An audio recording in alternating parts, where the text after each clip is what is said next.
And because we have 2 new players, I'm not going to ask anyone in particular for a recap. We're going to do something special. We're going to do something special in the sense of Granny Deary is going to give the recap today. Fuck, you should have got Argo to try first. Yeah, you should have got Argo. Oh, we all know. Because we heard yours last time. Because, Deary, as the headmistress of that academy, I know for a fact you don't take fecking notes. No, I do not. I live at the moment, Granny. At least remember. This recap, as well as recap, will be as a little bit abbreviated because I want to recap little brief moments from the start of the campaign. So, our 5 general adventures, my lovely students, all started at the Academy of Sycamore, as over on Oak Isle. They all had their various classes and all various met up. Upon Granny got them all together to go to take part in a tournament again held by the other academies. To help train them in the forms of teamwork, sent them off to the woods to go and kill some goblins to help form a little bit of teamwork starting before the tournaments came to fruition. They went out and killed the goblins, made a good bit of loot. At which point they all started to camp out in the woods that night. And they woke up to, as well, someone just picked the scab off the sky and it was opened up like, well, my legs have never have before. At which point they rushed their ways back to the academy. Oh, bullshit on that. You can insight check me if you like, dearie. Doing it. They all rushed back to the academy to find it was slowly being attacked by some weird creatures, as they noticed as they managed to make their way into a teleport room, as where creatures seemed to have a mysterious bag of something they may have been looking for. They defeated these creatures and noticed some of the creatures were kobolds that were committing suicide and exploding after being killed. They grabbed this orb and tried to figure out what the orb even did. Well, it blinded them because it's so magical. Yeah, they couldn't fucking see it with magic sight. They tried to go and rescue Granny, but Granny ended up rescuing them because moments before Granny got them out of the fortress, a big meteor fell from the sky and destroyed the entire academy. They then watched the entire academy fade away from existence, like it never existed in the first place. They made their way to town. The fox got rejected by every woman in town. They decided to set off, defeat some pirates to take back a boat, made their way to mainland, and hang on. The pirates. Sorry. Hardcore parkour. As they managed to make their way off the island and make their way up back to mainland, as during this point they met a weird hooded fellow that may have some ties to multiple backstories. As upon their journey, they've managed to make their way into the village of Killica, and in Killica they've discovered some weird goings on. As the woods have become imbalanced, where normally the hunt for food normally doesn't go too far. What has happened is some weird cultists have appeared, and suddenly the wolves are coming closer to the village, drawing and killing more deer, and the balance of life in the woods has gone way off. As hopefully maybe going to be investigating that today. Who knows what our players will decide? There's only one thing we know. That's my dear students have decided to go to a library for some unknown reasons. They didn't like to read when back when they were at school. Wish they would learn then. But that's everything. That's a recap from Granny for today, and that's where we begin our adventure. As everyone wakes up in Hart's best friend's house, Alphino. Best friend of benefit? That's down to I got Hart. no benefits out of last night, but yeah. So you've all stayed the night. Mm-hmm. And don't worry, our 2 new characters, I already know exactly what they're going to do, so go as you will. So, Alpha, could you tell us more about what we're here for again? Well, What? from what I remember, Gerald went into the woods to stop the cultists. Yes, I have temporary amnesia. Gerald went into the woods to stop the cultists. Don't know what happened to him. We heard about some yes. cultists in a forest. And that's about as far as we got. And then Yes. there was me and our dear old rogue, Bartholomew, wanting to go to the library. Yep. Well, I guess What are we gonna do, guys? On the way. I mean, we were told to go in the morning. So I guess good morning, everyone. Did we all have a nice sleep? Give us a wee second. I just need to go for a morning shade and a smoke. That sounds about right. I'm a dwarf. I eat nothing but meat. Yes. It's going to take me a while. Alphino, can you make us a brew of coffee, please? There's already the kettle's already steaming, ready to go to serve anyone. Ah, fantastic. I'll sit down and have some coffee. Is there a breakfast on the table? Yes, food's already been served up. Are we staying Ooh, in then the I will Holiday Inn or sit. something? I will sit down and How wait am for I everyone to friends come with to this the table. guy? I will take myself a seat at the table. Yeah, I guess have breakfast, sort all that shit out, and then... You're friends with this guy as obviously you're very unusual for a Tabaski, and your friend happens to be the son of basically the leader of the village. Oh, okay. And the leader is Geralt. We're on track now. Of course, it's the guy who went missing. Yes. Yeah. What's up, Lucid? I'm just curious here because nobody's asked yet, and I know I'm not there, so I don't really know. But I'm just personal curiosity. What is for breakfast? What is for breakfast? Llama spread. What's on the table? More llama spread. There is venison meat, as they hunt deer a lot. No, it's not. I already had it. That's not going for shit. Well, that's gone. Some various bits of maybe salad from vegetables being grown in the garden, some potatoes That's and things still like that. there. I didn't need it. Yeah, fuck it, So it's breakfast. just salad. Couple of bits of bacon. Everyone loves their bacon. Anything green. No, it's not. I fed the dog outside. Oh, sorry. That was Trevor. I'm not outside! To the bathroom, you dirty fucks.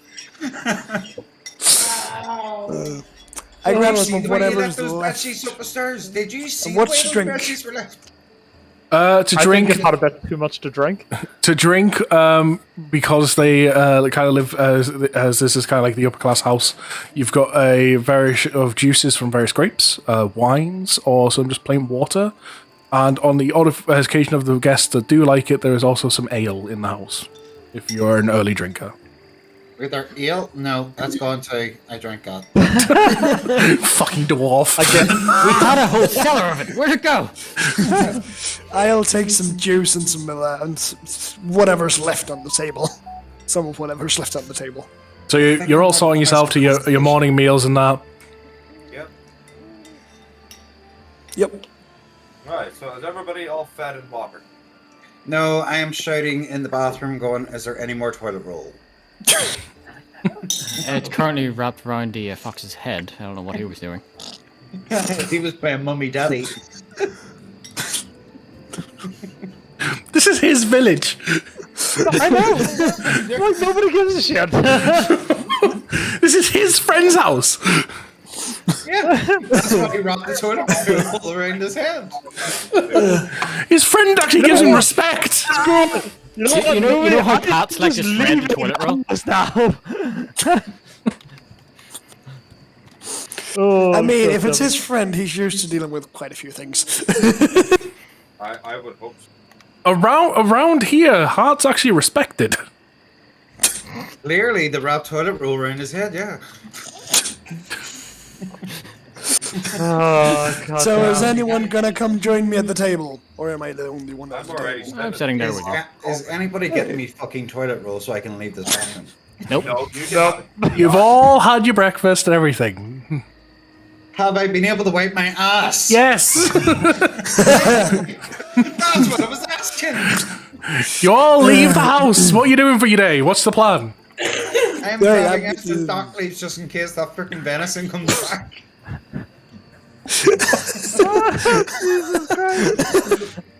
Good start. Well, Right, still well, like to I'm- go to the library. Yes, off we go to the library. Okay, we'll go to the library. Everyone's going to the library. Okay. Oh, everyone's going? Okay. Okay. Is everyone going? Because no one's saying like to do anything else. No, because I know library's a good dogging spot, so I need to keep an eye on the fox. What? Jesus Christ. I don't think the fox is gonna pull any numbers in his own village. I mean, if there was, I would have already done them. So Exactly. On your way of walking to the library, you hear some mutters about how some more people have went missing last night. It has got pulled into the woods by some weird creature that none of them ever saw before. It didn't look like a wolf or anything. Trevor, was it you? I would like to ask one of these people, what exactly did it look like? You go up and...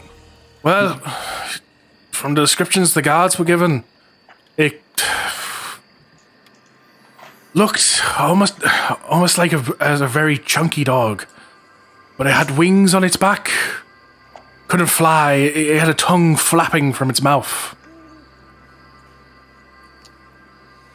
can I do a nature check to see if I know if there's any animals that meet that description in the local area? No. Not a single animal would match that description. Not in this area. Oh, even better. I don't even need to do a nature check. No. Even better. You wouldn't even know. Not even with a nat 20, you would know. That's why I'm telling you. Have I heard of any creatures similar to this one? Aye. Yeah, good point. Roll, Mr. Arcane Knowledge Boy. Nah, he's just... roll me a history check. History. Yeah, that's not a great roll. A 9? 9. I mean, there's something nagging in the back of your mind, but you just can't bring the information forward. Would Alright. I know, since I studied these lures before going to the academy? No. Right, let's just go to the library, see if we can find anything on it, and if we can't, let's just go into the woods, kill whatever the fuck it is, and then be done. Meat's back on the menu, boys, is it? I would love to rewatch Lord of the Rings with that voice given to all the orcs. Mates, back on the menu, boys. As you're Back in the menu, boys, isn't it? as you're about to leave, as the person tells you, these creatures have apparently been showing up ever since them cultists arrived and went into the woods. There's been nothing like the sort ever since before they arrived.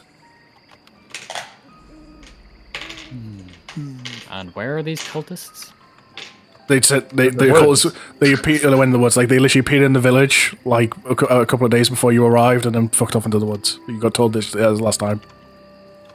Yeah. Wow, somebody should have written this shit down. Oh wait, I did.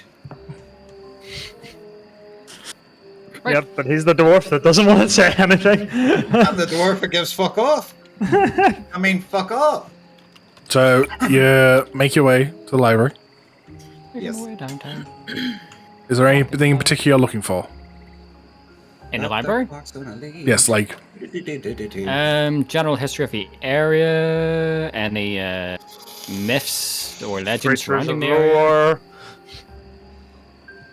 go ahead. Lore and history, basically. Everyone that's looking I for look books. Everyone that's looking Yeah. for books. Do me a investigation check. Investigation. Call this a group challenge. Investigation. Oh, fucker! So close to an 18, it was a 2. 19. 11. Okay. So, some information you managed to pull from the books as you're looking for is, in terms of general history, I mean, that you pretty much know, like, because you've got Hart, he's grown up here. You've, like, the investigation plus 4 plus 1d4, what? No. I pressed investigation. But yeah, There's investigation. this is a very much like the best way to describe this wooden area is Disney reference time. Imagine the circle of life, like the entire forest. Everything's got its place, and they don't want anything ever going out of balance. So they don't overhunt the deer. They don't overhunt the wolves or anything in the woods.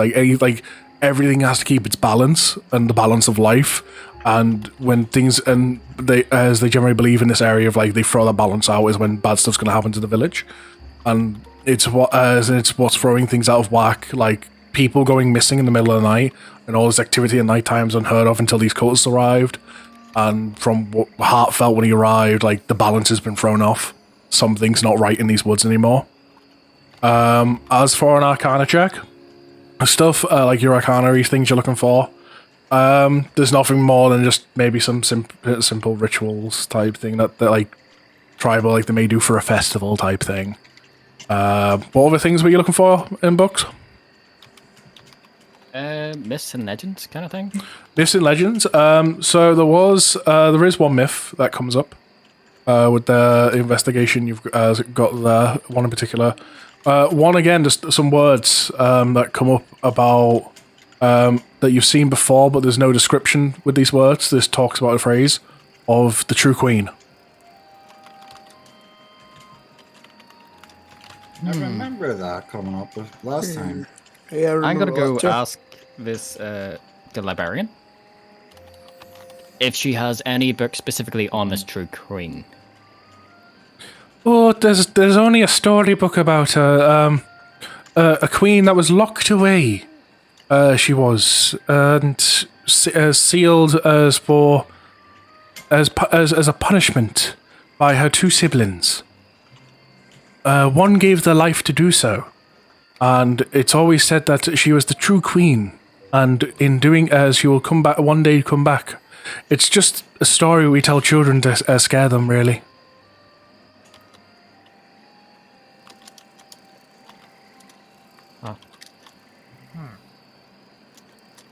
That sounded like a villager there. Do we go murder hobo time then? This is a myth that has been told to children to scare them. Would there have actually been a children's book made of the lore that might go in a wee bit more in depth? Hang on, do I know it? Yes. I'm better! I'm gonna rent that fucking book so I don't have to rely on the fox. I'm just gonna say it. I mean, like you say, the book basically goes on about three siblings, and they all got given their own form of power. And one in particular, we're going down Harry Potter. We're going down Harry Potter. No, we're not going Harry Potter. But one of the sisters, one of the sisters in particular, wanted more power, and she tried to overthrow her siblings. And in doing so, as try to get power from from the kingdoms that they ruled, and upon trying to stop her, the other two siblings banded together and tried everything they could until they eventually were left with no choice but to seal her away. In doing so, cost the other sister's life. And it's always said that one day she will break out and she will hunt for power from every source of life. It's literally the Deathly Hallows meets Brave. Got it. Never watched Brave. I have. Why do I feel like Granny is one of the other sisters that managed to save their own life? It just seems weird to me. You can think that all you want. I'm not going to confirm nor deny. I already know the entire plot in my head. Don't you worry. That's good to know. So now, how to throw him off it?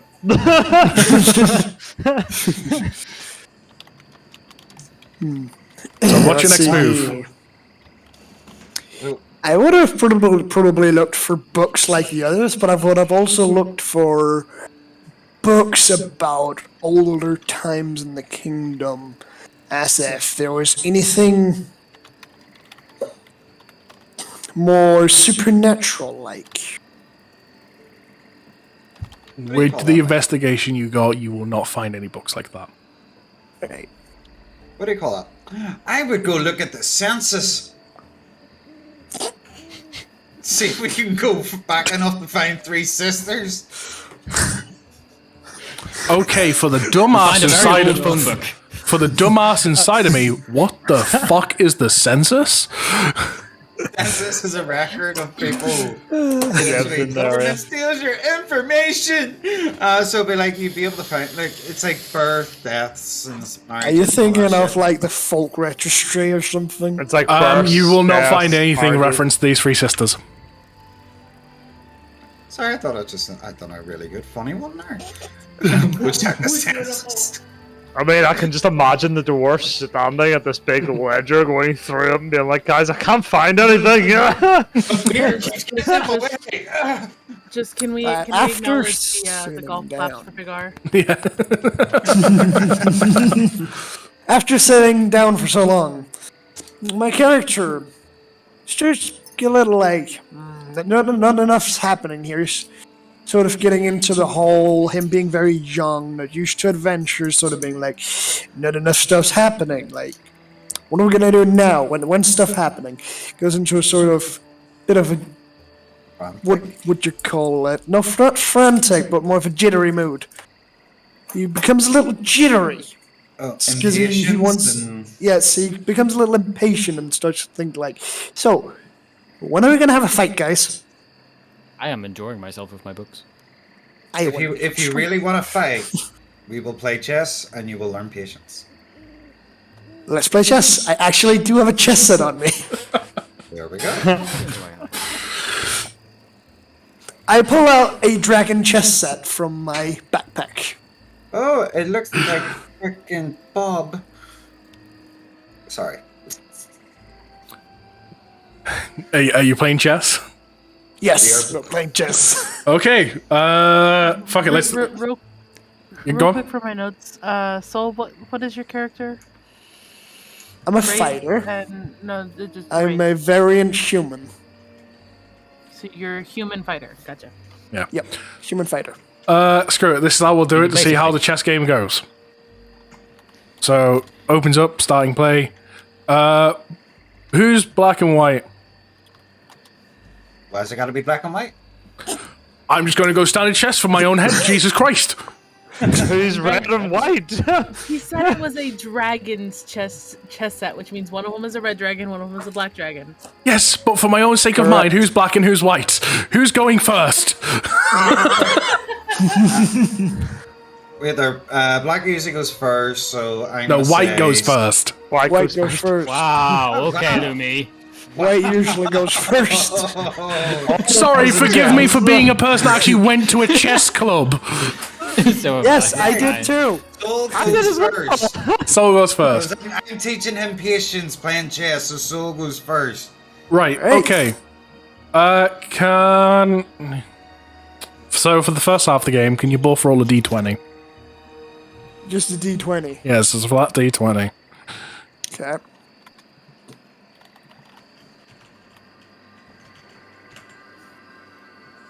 That's a 10 for Lucid. Lucian. Yes, sorry, Lucian. I seen Lou and I was like, Lucid, yeah, okay. What did Big R roll? 19. 19. Okay, so the game, you, during the gameplay, you try to go first, but you see Big R's kind of like, he's baiting you with pieces, and like there's such obvious baits that you don't even realize it's a bait, and you start trying to take his pieces, but he's just taking yours back in return. But he's losing pawns where you're losing like knights and everything to begin with. Roll, and both of you roll d20 again.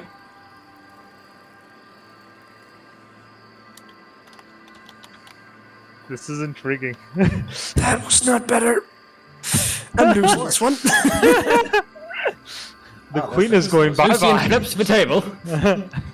I believe the queen is going bye-bye. And you continue with this reckless play, like you do not. You're just in such an eagerness to fight. You can't see these baits going. Like he's just still clearly just beating you outright, and it gets to the point where all you've got left is a couple of pawns and your king, and there's maybe a slim chance, but unlikely.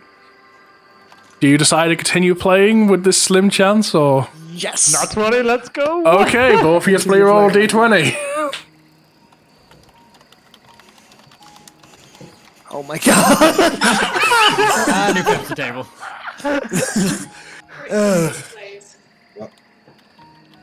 This thing is so laggy as shit. Oh my god. He got an answer. Yeah, like May I? go on. Pretty much, League, not knowing what he's gonna be doing, frantically starts throwing pawns after his queen. All his pawns get taken. He's got pulls into a corner and it's game over. Yep. So at the end of that game, I just sit there, I lean forward and go, guess what? Running into this type of pressure just shows you, if you don't sit and strategize for the future, not knowing what you're going for, this is what will happen in real life. Chess is just another form of learning how to strategize before going in for the kill. So the rest of you have been reading books and stuff while this chess game's been going on. It took that long. It's now roughly about midday. Yeah. We can leave the library now. I packed the chess set away. Sorry, I'm just gonna put in brackets here. Soul learned a lesson. Don't try to outdice Big R. There we go. Go learn to not fuck with chess. I don't even know how I to just play it. ended my notes on the dwarf then proceeds to give the fighters some sound advice about patience. Letters. Guess what? So, Saul, when are you going to go to chess clubs randomly to improve your chess games so that you can take revenge? I mean, there might be one in Genova. I don't know. I might be over 100 years older than you, and even I had to learn to be patient, my friend. I'll say, Lucian, take the words to heart. Remembers this for the future. Okay. Lucian won't remember this. As we're leaving, can I make a suggestion for a clan to the party? Depends if they're going to take you seriously. People keep getting kidnapped every night. So why don't we wait to see this beast thing come in to kidnap them and then follow it through the forest? But why Instead would of we us let trudging around the forest trying to find it. But why would we let another person get kidnapped? Great. Doesn't the have to be a dwarf's gonna get person. picked. Could be one of us. So you're thinking bait? The dwarf's getting picked. He looks like an innocent child with a shaven face. Fuck! I mean, it's not Patience, bad. dwarf. Patience. Fuck your I mean, clearly the person that from this village would have to be the bait, but that's not the point. You know what? You. I might go dogging later, so I might trivia myself up. Either I'm going to get lucky or I'm going to get unlucky. Either way. Okay, I'll help what's you if your you want. class? I have Are a you couple going of songs. dogging or literal dogging? We go dogging. We go dogging. I mean, I'm sure I can find some songs for that. So is this the plan you're all going to do? Dwarf is Sure. yeah, got it. no one's decided that. I never said dwarf is bait. He just I said will someone say is though. bait. I will say though. Let's not do you, because you're the one who knows these forests inside and out. Well, while you decide this, Point taken. I'm going to go look for a Fletcher's. Okay, you go and look for a Fletcher's while they're discussing a plan. Yep. We'll continue with the plan Yeah, discussion a little bit we first. need someone who really knows their way around here. We need to plant somebody that is loud enough that can actually find them in some way, shape, or form, even if we're stalking them. What plants really well out in the ground? Oh, potatoes. Yeah, damn it.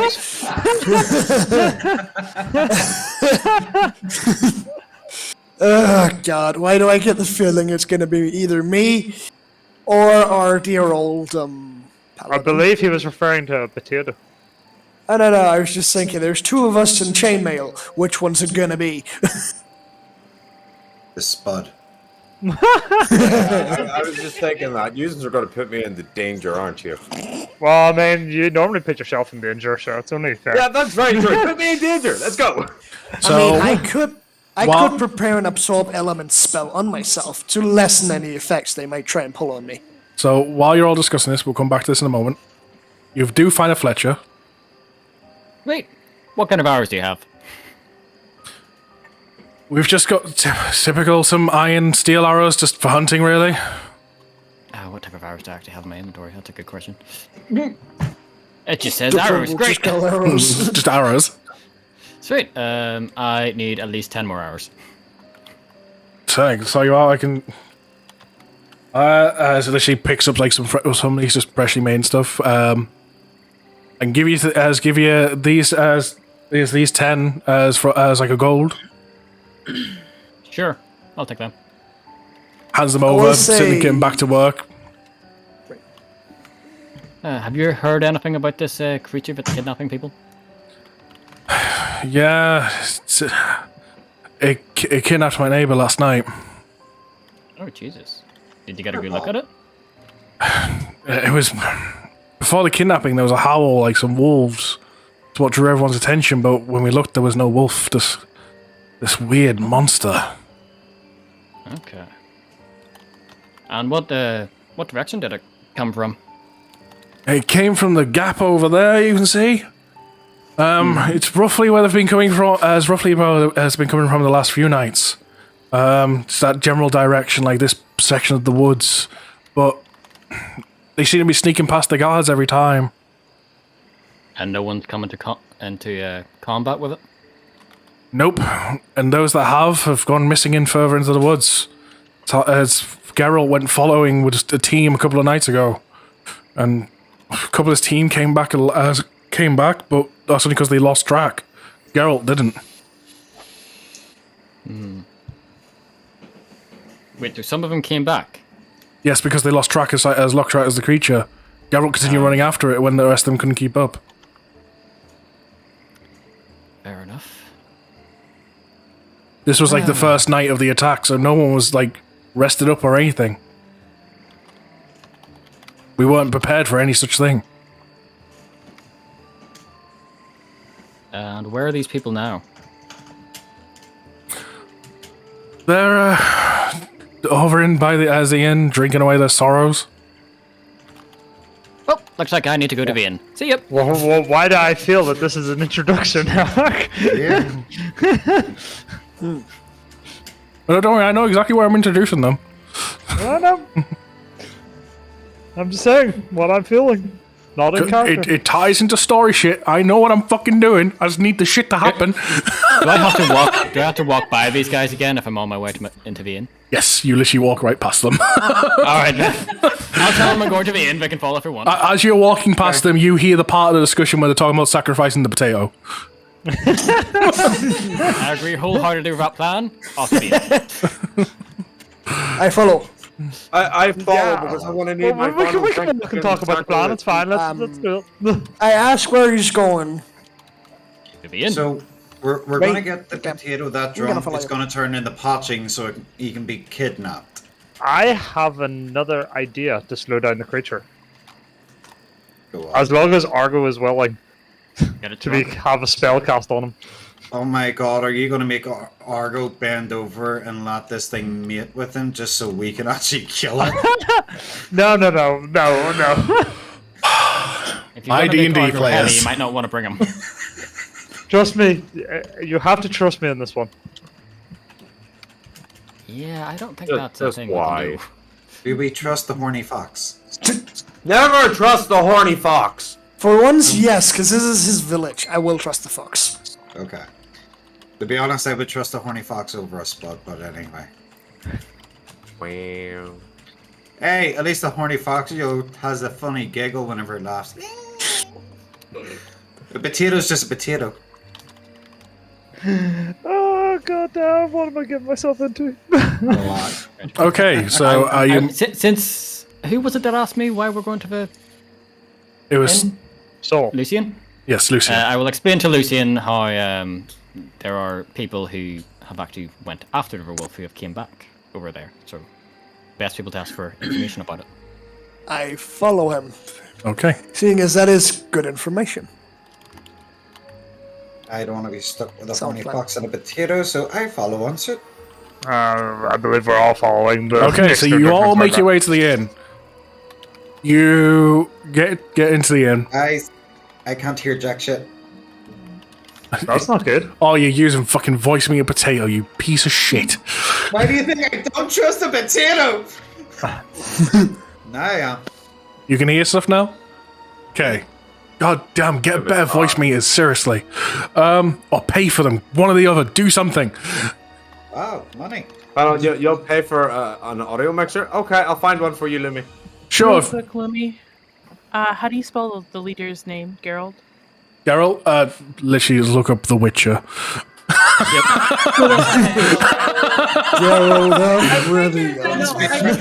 I wanted to make sure because that's how I spelled it, but I didn't want to miss. Yeah, literally, like I say, there's a bunch of video game and anime references in name only in this campaign. So Geralt, yes, it's Geralt of Rivia as the reference, but he is not physically Geralt of Rivia. Are we careful? Which is Yeah. So yeah, you all make your way into the inn, and there's literally only 4 men sitting at a table at the inn. Like at this point of the day, like everyone else is too busy working. To your tabaxi of LA plenty. Are you okay there, so? Yes. I mean, if you're talking about music to Saul's lovely singing. I mean, if anything, it wouldn't literally be toss a coin to your foxy, since he's a fox. Oh yeah, true. Well, technically I'm a tabaxi, but I mean... You're a fox tabaxi. You're a very rare breed. Yeah, so there's 4 people... It's mostly because I couldn't get the, so image of mine. There's literally 4 people sitting at a table in the inn, and there's like, other than the barkeep, there's no one else there at the moment. It's midday, people are out working, doing other things. Because I've been managing and with the frickin' lead with the horny fox, it has rubbed off on me. I'm gonna go up and try and hit one of these fucking men. Oh, great. Okay, go ahead and roll Do you want me to back you up with a song? Roll what? Wait, do you want him to back you up before I say what to roll? Do you want me to back you up with a song? Fuck it, go. Okay, roll me a performance check with advantage, please. With advantage? Yes, because you're assisting him, so he's rolling the performance. Oh, okay. You're not rolling anything, Trevor. He's rolling. I think I hit the wrong well, performance. I guess mine doesn't count then. Nope. He is rolling performance checks with advantage. So you roll it twice. Oh, okay. Well, first one I got 18 anyway. You make it a nat 20. Always go for the nat 20. Full send it. Never gonna give you up. Never gonna let you down. Never gonna run around the circle. Okay, so we go with the 18. So yeah, with Harp singing a song behind you, you trying to be as Russo. Let's get it on. Your performance is so good. Like all these men were in deep down spirits. You've cheered them all up. A few of them are giving you a look. One in particular is definitely not. One's not interested. Like he just doesn't swing that way. He's not interested in you. The others are like maybe, and one's definitely looking at you like. I like me some dwarves. There does have to be a horny one since this is my own village and I can't be it here. So, But no, at the very least, though, you've lightened all their spirits up. They're a little bit happier. I go to the barkeep. Okay, you go to the barkeep. Did I get the barkeep too? What? No. I You were going to the men. Yeah, I got 3 I walked men. over to the I need barkeep. to write this down. So while all of thems are like hitting on men, singing and stuff, I asked the barkeep. So about these rumors about monsters. I heard some people came back. Yeah, be them 4 over there sitting at the table. we're at. Yay! Yeah, they've pretty much been drinking non-stop since Geralt's gone missing. Lucid, you're like lit up like crazy.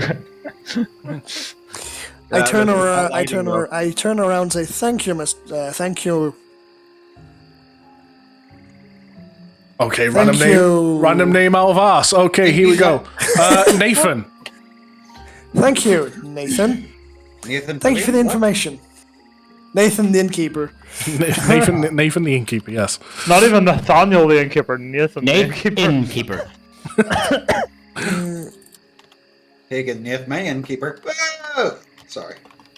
So it might not be like very important, but I'm still writing that down. Okay, what?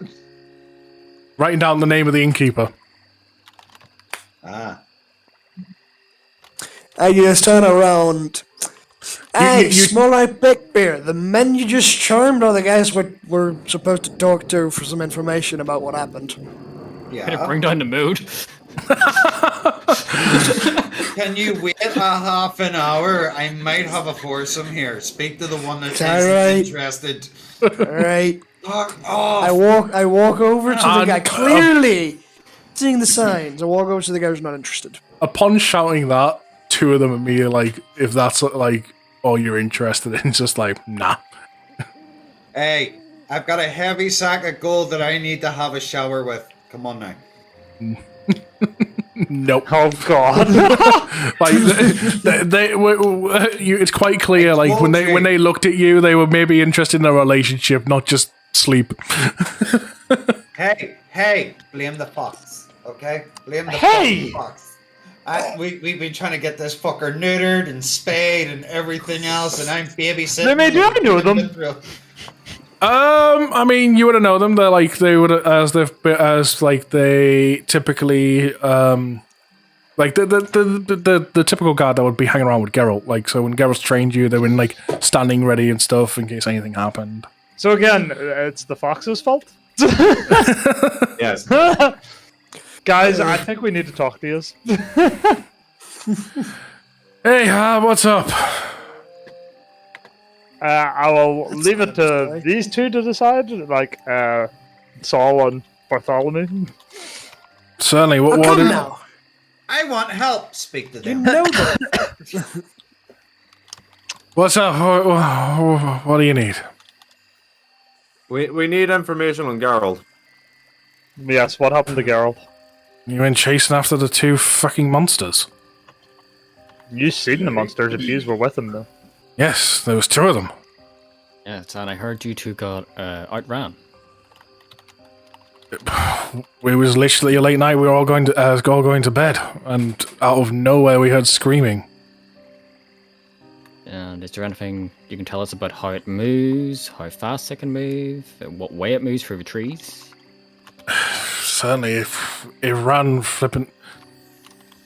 The lanky one outsped us, out fucking leapt us. He jumped to the trees, used his thing. The short, stubby one though, it ran like a canine. There were two of them. Yeah. Yes, they did say that. Can you tell us what direction into the forest it went? Did it head towards north, south, west? You know, what part of the... He went to the north of the forest, and when they point us out, like out the window of the inn, it's towards the same gap that got pointed by the Fletcher that Bartholomew. I obviously, this is my hometown, so clearly I know the area around it. What is in that direction?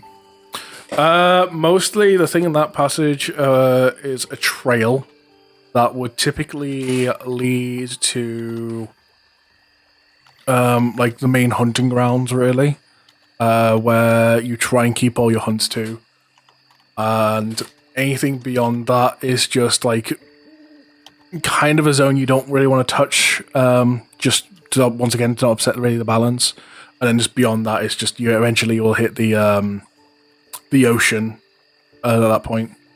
Okay, I pass that on to everyone else that is in this room.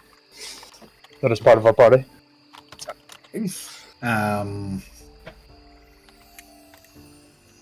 Do we respectfully not go that far north? Or do we throw the head up into the sense of understanding what further north there is if the lore isn't... I'm going to Doesn't assume matter. that them two got outran probably around the hunting grounds, not before. Am I correct? Yeah. Yeah, like Maybe we should It put was the before bait the out main the hunting grounds were forest. hit. Like we couldn't really keep up. Geralt just kept going. So But, they're like- probably past the hunting grounds. We've went trailing, tried to find signs. We've even went beyond that of the hunting grounds. Like some party, as we did send one party all the way to the river. They came back and found nothing. Like wherever they're camping out in these woods, we don't know where. The only thing we are sure of, they're definitely active at night. Well, I guess that leads us back to the potato bait. Yay! Potato bit. Let's get him so drunk that if he gets bitten, it'll intoxicate him. Yes. Who's paying? Not me. Damn it! I have no money, so... So, what's the plan now? I think we should get some supplies to make said bait, to maybe make a trap in some way, shape, or form. Find area locations to scout around the potato for one of us to be able to shout towards the other by some sort of lighting a torch to implicate a signal towards for everyone else to say, "Oh, it has happened. The trap has been sprung. Everybody else get ready and run like thick." I mean, one bit of information that, in fact, roll me a general insight check, everyone. See if this information you do remember has been said by everyone else. 17? Yeah, the 17 you'll remember it fine. Yeah, you remember the big thing that everyone else has mentioned. 24. Yeah, definitely. Everyone else has mentioned literally either just before or just after an abduction, the cry of a wolf has been heard. Yes.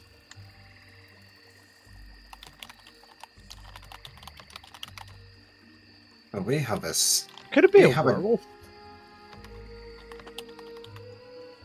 A werewolf with wings. Yeah, it's the Wizard of Oz gone wrong. I mean, there are a bunch of different were creatures, not just wolves. He was bitten by 2 rare creatures. He's a werewolf and a were-raven. Well, the one that ran along the ground sounds like a werewolf. Yeah, the one sounds dog-like. We don't know if a wolf, because it has wings. That's been confirmed by the villagers.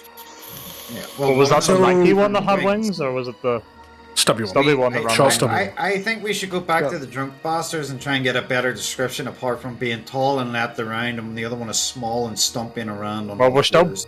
still in the bar. Yeah. Just ask. But I just have this feeling that we're all just went, "Wait a second, guys." No, we're still standing around him. Like, right here, we're just ignoring him. Yeah, I thought we were just including them. It just feels like we're not even still talking like we're talking to the people. It just sounds like we're going, "I will suck you off in a minute. 1 second." Yeah, the people who are now sitting at the table is like, what are we talking about, a potato? So yeah, We're trying to spring it by a something that grows in the ground.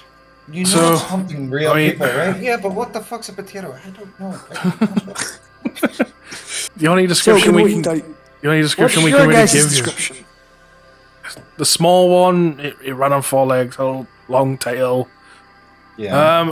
If there's the one thing the two definitely had in common, they had scales on them, but the short ones always had small patches of fur.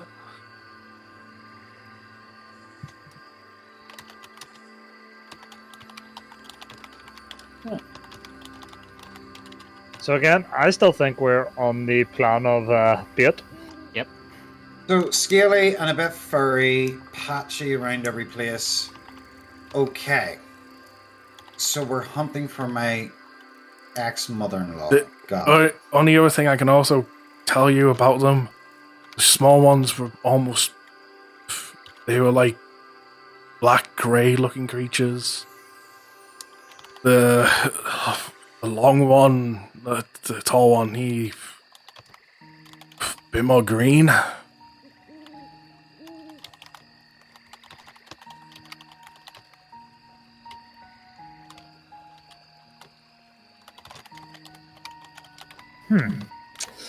Good old dead air. That's all I can provide. So it leaps into the trees and grass. The trees and branches green, so it has the cover of advantage cover for sneaking and camouflage. This area is supposed to be around near the hunting grounds. Has anybody been able to hunt properly in the hunting grounds? Not being kidnapped at night, but hunting during the day. No, sadly, not really. The wolves have been coming closer. Every now and then during the day, there's been a random wolf sighting near the village. Like Where everything in this forest has been put off balance. Like we can't really truly hunt, and it's it's putting a damper on everything around. We need to do something about this. The way you're describing this is it's as if the wolves have been pushed out of their territory. So where is their territory that they would usually exist in? I guess I knew that. Literally just beyond the hunting grounds. In the hunting grounds themselves, typically is the territory of where like stags and deers of the forest typically be. Maybe the odd fey creature if you're lucky to spot one. Did you check the wolf dens? We checked ones that we knew were safe to approach, and we found few of them empty.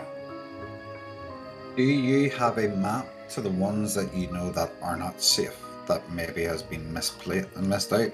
I'm your map. He would be on our map. He goes into like his backpack next to him, pulls out a map, hands you in, goes, all the ones that are crossed out are the ones where the wolves are missing, and all the ones that are circled are too dangerous to approach. Last time we checked. And if you open the map, you spy like there's literally like quite far into the forests type thing, where the wolves would have had a bit of time to like grow their families and that. There's quite a few circles up there, but then a lot of the dens near the hunting grounds, like pretty much all of them have been crossed off. The wolves are missing. Would there be a pattern on the map that might show maybe where, we checked this one and this one recently just became, so in the last couple of weeks, we've seen this one gone empty, and then a couple of days later we went and checked it. We knew there was one here, but it's gone like really barren. There might be a pattern that we see, this one might come up next. The only pattern you can see is they're all around a specific spot in the hunting area that if Hart looks at the map, he'll immediately recognize is a specific safe camping spot. And it's one of the few safe camping spots in the entire hunting ground. And it's any form of like sighting of anything abnormal in the forest is around this. So, guys, do you think this would be a good place to set up the bait? Well, it seems like it. I mean, they are coming into the village, but I mean, like... We know where they come from into the village. Yeah, now we want to see where they're being pushed out of. Out of curiosity, Lumi, the people that have been taken, is there anything in common? In fact, no, there is one thing in common with all of them. They're elves. They're either elf or half-elf. Do we have an elf? Dwarf, human? Dwarves are technically classed as elves, but not in the sense of what they're looking for. I have an idea! Oh my god! I'm going to get slapped by the fucking hornet. It's going to be my friend, isn't it? Yep. Yeah, I thought that myself. Alphino. If we make the potato look like Alphino,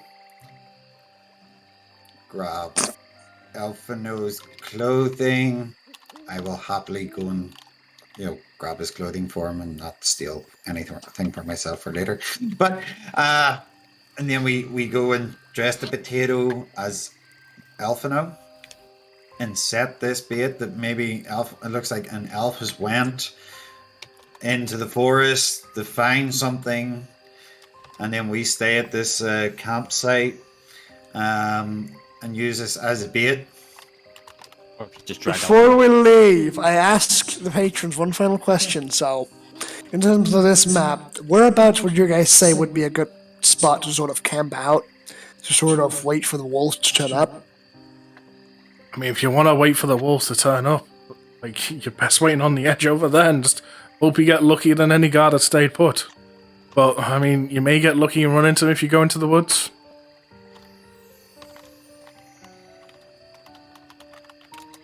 Okay. At this point, when you actually look out the window and they point out again, you do spy at this point one weird creature suddenly ran in to the woods, and 2 females chasing after. Do we follow Hang them? on, they're Do I running notice anything behind or they're about running the- in? They're running in. They're running Are after. they- They're running after this creature. Guys, women just ran into the forest. Should we go Connie, after them? Go get him, boy! Go! Let's go. I guess I have to lead the way since I know the forest. Yeah, go I fuck. say, You got the dog I nose say and to the the patrons, thank you for all the information, guys. Yeah, cheers, bye. We'll try to find Check the door and run. Geralt. So I will take hopefully your, we find Geralt. Have a good day. Here's my owl. Message me. So you all leave. Are you gonna? Hold on. Was it the two? Did the 2 women chase after one of the creatures going back into the forest? As they just see a creature of some description. They didn't quite see it fully. Okay. Got in with my passive perception? No. Like Stop the most you would have caught with your passive perception, as they point out once again to the opening, is literally the tail of this creature, and at most description you would have spotted was some form of scales. And 2 women chasing after this creature, and this creature is once again about the size of a dog. So we're tracking right now, or are we chasing? We're chasing after them now. Cheers We're We're up. chasing after them. We're doing Amazon. We're track and trace. So you got to run into the woods. They've also got a bit of a head start to you. Before we run into the woods, for the stream purposes only, it's been an hour. These 2 females and this creature have got a bit of a head start to you. You start running in, and you don't you're not immediately catching up because, like I say, they've got a bit of a head start. They're running probably roughly the same pace you are. And we've got a dwarf. Yeah, and you've got a dwarf that can only run at 25 feet, so he's a bit slower. And you manage to make your way to a clearing that Hart will immediately recognize as this campsite. And by the time you reach here, it is now night is setting in. Realizing you're maybe not going to catch up to these people, you're going to stop or continue running. Do we know what direction they're running? You're just running in roughly what you think is the same direction.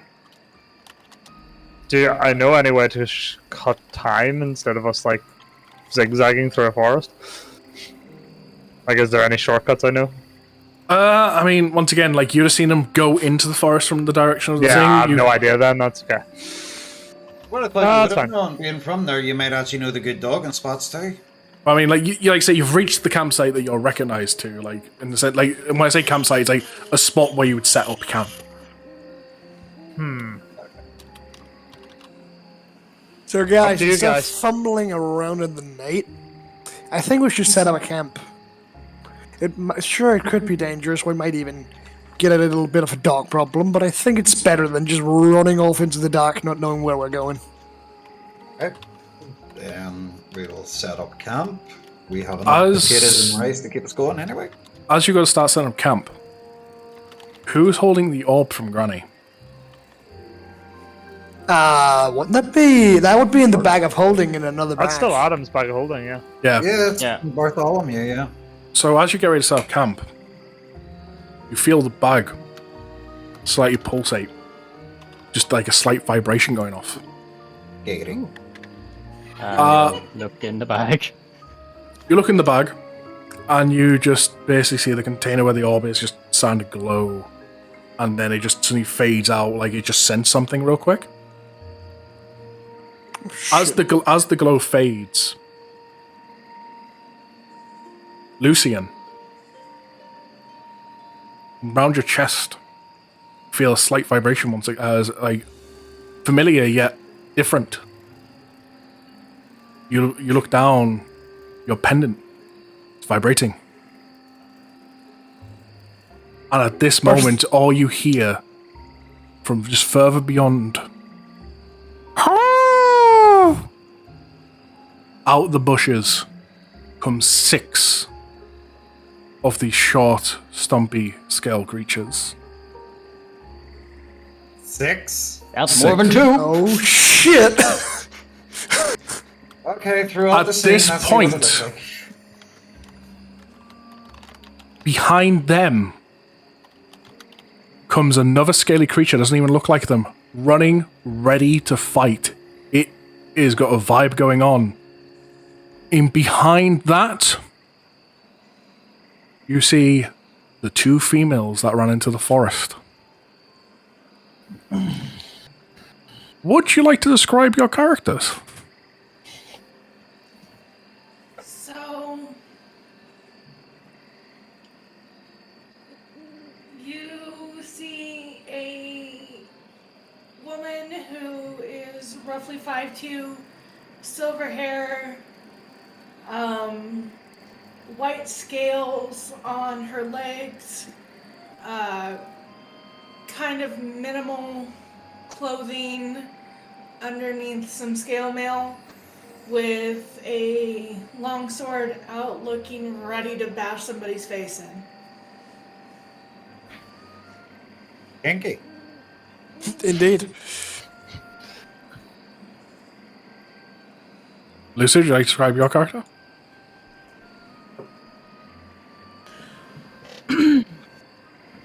So, I have to actually go to the bio to how she's described. You see a small elven girl with golden blonde hair and silver streaks throughout, appearing almost naturally silver, with green eyes that have gold and silver flakes. She has pale skin, almost pearlescent in color. She's about 4'10", and she's on the thinner side. So looking at her, you could probably guess that she's probably only about 70 to 85 pounds. She has the general air of innocence, but at the same time, you know, she's wearing an outfit that really accentuates her features, and her tits are bouncing as she's running along. And lastly, for our last description, Kitten, would you like to describe your companion? Down beside at my feet, I have a little dragon the size of a Labrador. Her scales go from a gold to a white gold to a platinum. Almost, if you guys have played Monster Hunter World, pretty much the way that Arc-Tempered Kulturov scales are, that's the gradient I was going with. Can I just say, guys, we need to up our descriptive game for our characters. Just Don't fucking tell them negatives. Playing PC for 3 years. Not used to describing myself. And with that, not even have a chance to talk, and everyone roll initiative. Oh, initiative. wow. 20. As I pull everyone in to the combat map. 11. An unnatural 11 20. I got Alright. a 6. That is Fucked an up. 8. Ouch. We're all going pretty well on the initiative. Just saying. Did I fuck up? No, you did not. I did Yeah, put I my did it token right. before rolling, so. There we go. So just let me go and edit people that have already rolled. You got a free. Does your dragon go just after you, I guess? Or does he have its own initiative? Basically, my turns are if she acts on my initiative. If I have her go instead of me, that's my action. Okay. Lucian got a 20. Argo got an 11. Argo, why is it adding 1d4 for you? I don't know. Do you want me to reroll? Is it to do with what he took as his level up? I don't know. Like, if Azamaway took attributes. I don't know. Small I R, don't big know, beard, you got 10 initially. By the way, you know you can put in your own initiative, right? Yeah, I mean, I'm spying some people on here twice, I think. Me. Yeah, Big R did it twice. I accidentally double-clicked the button, To okay? be fair, his first one was 10, so... Yeah, I've put a 10 in, but I mean, I think it's a... Yeah, so if I scale heart, I'm seeing on twice. How do I just get rid of the other one? You know what, fuck it, we'll just give it the same roll. I'll be ass fucking with shit. Put that as an 8 as well. Okay, time for me to roll shit. What is these guys? Because I need to roll their initiatives. Because these are actually monsters that are inside a different monster manual, so they're not on D&D Beyond. Lumi's own notes. Yes! Pretty Wow, much. it's fucking multiverse right here, right now. The D&D one is a multiverse! D&D is a multiverse, just not this campaign. Okay, so... bombs. Right, when's Professor X joining in here? Like, come on. I'm actually in a campaign that is a multiverse. Oh, crap. Adam, And it's what did we do to hysterical. our verse? That's fine. What did Bathorn. you do to the verse? Well, I welcome broke to my- Lunaria. It's a one-plane campaign. My question is, by the I'm looks used to of it all. by the looks of the creatures, and then the description we got of these two new characters and a baby dragon, Werewolves. are these creatures look like they're running away from demons, or does it look like that the way that they have came in was in some sort of formality of The way They were the attacking. little dragon, the dragon that's running behind them, is running and merely growling at these creatures. Snarling, baring Yeah. their teeth. Like, Just like a so Labrador. This were dragon, fleeing like- from these like- people in the dragon. yeah, so like this dragon, you can assume is with these people, and this dragon is ready to go at these creatures. Right. Okay. The question, you said 6 of the small ones came in and a lanky one. Where's the lanky one? I didn't say a lanky one came in. I said six of the small ones have came in. Oh, okay. I said there was a lanky one at some point, but I didn't say it's in here. They've spied a lanky one. Okay, so if I press next, should it sort everyone out, hopefully? At least you're hoping. Nope. How do I And sort... that's sort of... I swear to God, Go because until you hit the 20. I guess so, right? I mean, is it sorted out? No, it hasn't even sorted that out properly. No, the I rules are below think me for some I- reason. I think My you rules can are really weird. drag us by the pictures. No. Right, You're an expert It at went that. upside down now. It's the right way now, but it's like the wrong order. yeah, boom. There we go. There we go. We got the turn order right. Linus, do you have a DM there on Discord? I do. Well, everyone's camera's going to freeze for a sec. Yay! We love Sure, as long as you keep your webcam on so it doesn't fuck everyone else. Yes, that's fine. Just give me one moment. Sorry, guys. Whoop, there we go. Right. So, Lucian, you begin. Indeed. Okay. Would like to move to here. You've got full control of your character, go ahead. At least you should have full control of your character, I hope you do. I do. You don't, it's worrying. So I'm just gonna stand here, stare at the creature, ready in action to, if they go within, let's see, say they just move within 5 feet of me, I will have a swing going off Okay. That's your turn. of my longsword. At That's this good. point, you hear from the forest. Kill them! Argo, your turn. Big R, you're after. Motherfucker. I mean, yay! Shit. Let's see. What is 30 foot again? Hold on. No, is it 30 or 35? You have 30 feet of movement. Oh, 30. 30 feet of movement. Oh. I could essentially walk up to this dude. Yeah? Is that not 35 from where you are? Well, for, Yeah, I was just thinking I did not want to get, tackled by two at once. Smart Of course, move. you're still gonna There's still going to be two of them when they come close to us, but like. Yeah, I can go right in front. I can go right in front of it. So good. So that's what I'm gonna do. So I'm gonna move my character all the way up. Yeah. Okay.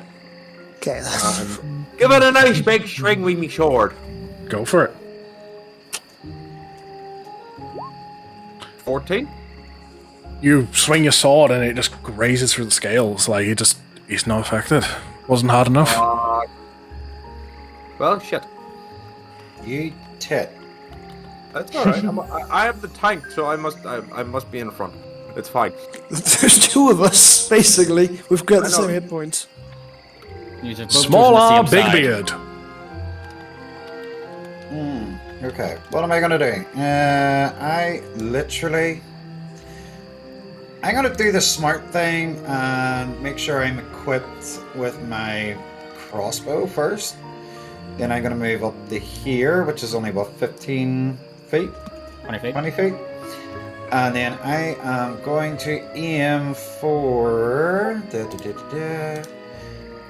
I'm gonna aim for this one. Okay.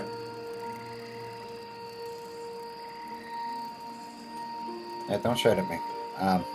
Let me try and figure this shit out. Actions, here we go. Crossbow hand. Fuck! Keep pressing the wrong button.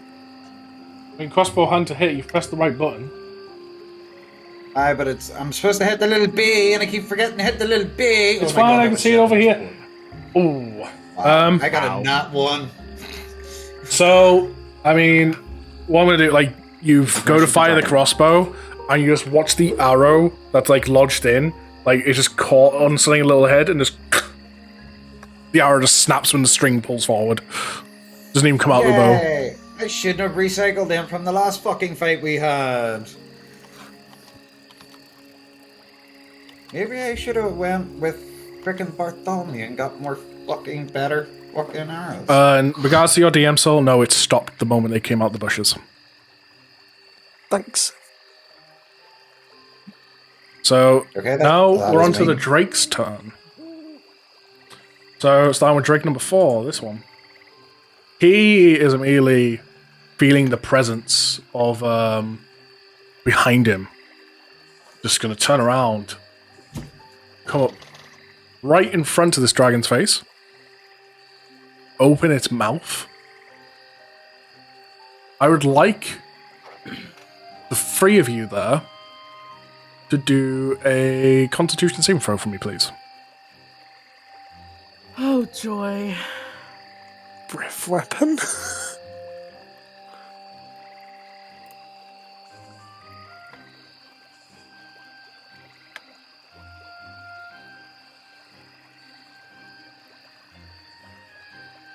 Boom. So that's a save on you, Lucid. Just need the rolls for the dragon and you, Kitten. Constitution saving throw.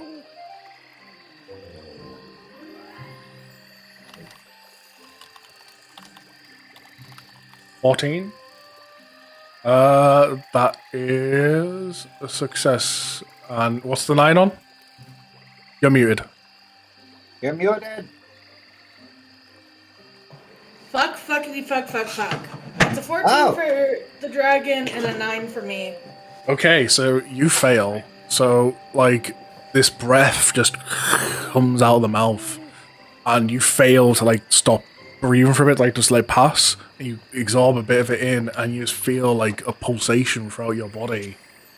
You have been slowed to the point where, like, your speed is halved, and you can't use a reaction. And when you comes to your turn, you can either use an action or a bonus action. This effect will last 1 minute. Fucking hell. You can repeat the saving throw at the end of your turn to see if you can shake off the effects early. Okay. And there's another... How many of these to go? 5? Drake number 1, the one in front of Argo here, once again just opens its mouth. Let's see. That is both Argo and Lucian, can you please do a Constitution saving throw? Sure thing. Argo rolls a nat 1 on it, just inhales it all so Lucian doesn't have to roll anything. No, I got an 8. That's an 8. Jesus. Both of you feel the same effect, like you're just not expecting, like you're ready to go fight in, just wait, fuck, and you suck some of it in, and once again, just your body just suddenly feels sluggish. Hero got sucked. What? Drake number 6. This one is going to run down to here. And at this point, can both Small Art Big Beard and Heart roll the Constitution saving throw?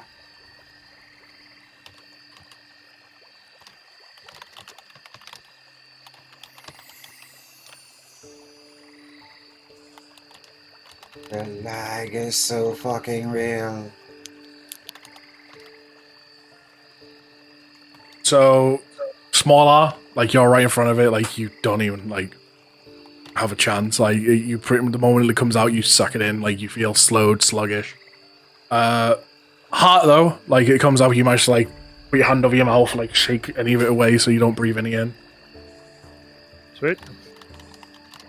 It's gonna also real quick. So do I have an effect I can just pick randomly? Sure, that'll do. I just know who's got it and who don't.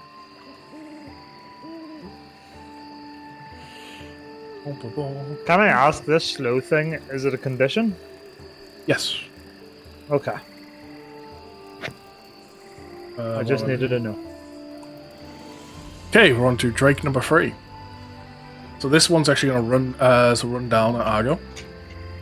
And he's going to take a bite at you. So... Let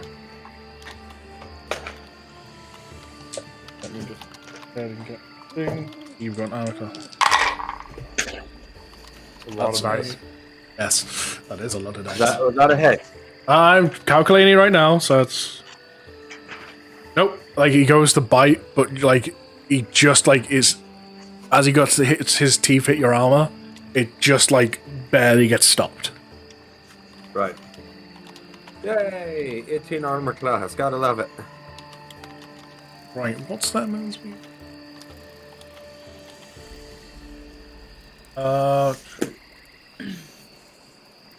So, number 5, over here, is going to run up, once again, get next to the dragon. And it's going to try and bite into the dragon.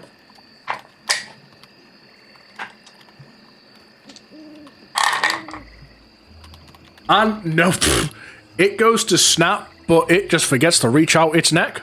It's just like, it's like, it can't figure out the fact it needs to get close. Oh my god, we've got the animal from the yellow bus. What the fuck? That's what a nat 1 with biting does for you. And then our last Drake, number 2. That's a tree that looks like a dragon. Number 2 here is going to run down at small R Big Beard and it's going to take a bite out of you. So far, none of their bites have gone off.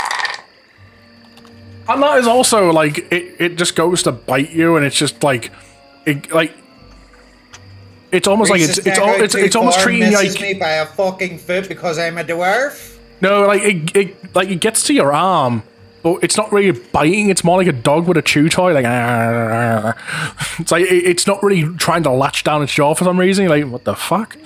That doesn't make it sound nicer for the fact of me being dwarf. It's chewing me like a chew toy. Is it waiting for me to squeak going? So we're now so. Once again, pronounce your character's name for me so I can say it correctly. Kitten. Are you talking about Lilu or Safrina? Well, Lilu, Safrina, right. So you said it's either the dragon takes a turn or you take a turn, correct? We act as one. Okay. Make it easy for you. Yeah. So, it's you and the dragon. What are you doing? Noticing that there is 2 of these things by me, I obviously feel the effects. I'm going to pull out my longsword, 2-hand it, and come for a crushing blow on this one. Okay. So.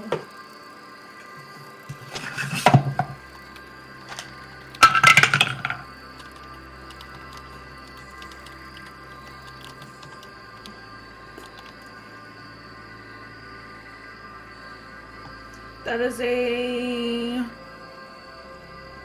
17. That hits. Okay. Damage. So since I'm doing it two-handed, that's a D10 for 6 points of damage. Okay. So, like, as you hear, it gives out, like, a small, like, yelp. Like, just wasn't really expecting, like, that much. It's like, "Nyeh." Like, the yelp you would normally hear from a wolf, of all things.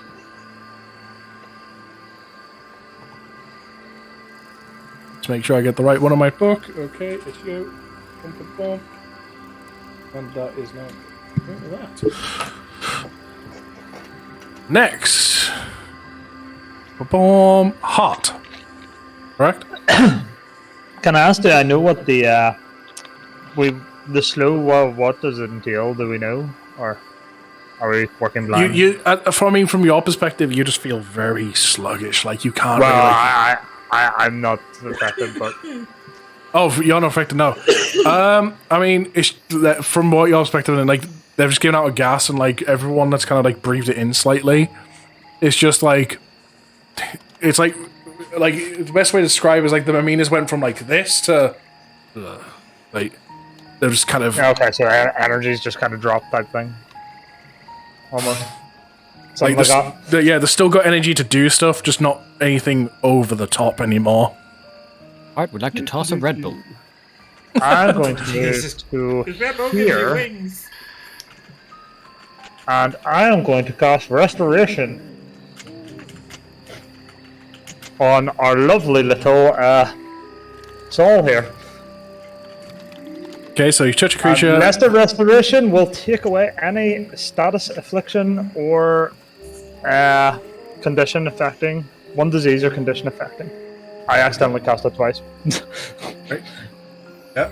He is like, heart comes over to you, like, touches you, puts a pulse of magic through you, and, like, suddenly, like, you go from this, like, sluggish Mamina to ready to go again. Much better. Thanks, man. It's okay, I just have to do it 3 more times. Heart touches you and you realize how much you need to get away from him. Jeez, thanks. I realize it's the backseat touching me like, shit. I actually have to respect him now. So, yeah, that is full Touching, action, you're so just flinching, going, no, I'll have to do the turn. touch me there. Okay. Bartholomew. Right. Okay. This one is in 20 feet. Okay. Bonus action. Steady aim. I was about to say steady aim by chance. Yep. And That is literally going to be your signature move. Show me your moves. what'll I roll? Oh wow, really? You sit there, you think you're aiming carefully, but then, like, just as you're about to let go, like, the dwarf just slightly goes, like, limps a little bit, like, trying to pull his engine. You're like, shit, and you try to adjust your aim, and off it goes. Yeah. Hey, this dwarf's gonna get off here. So I lost all my movement for that.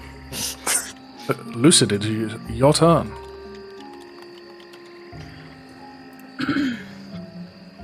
Well, Savannah greatly both concerned about her sister and angered at these things for daring to touch her sister, or Lilu for that matter. She points at the one directly in front of Lilu and calls out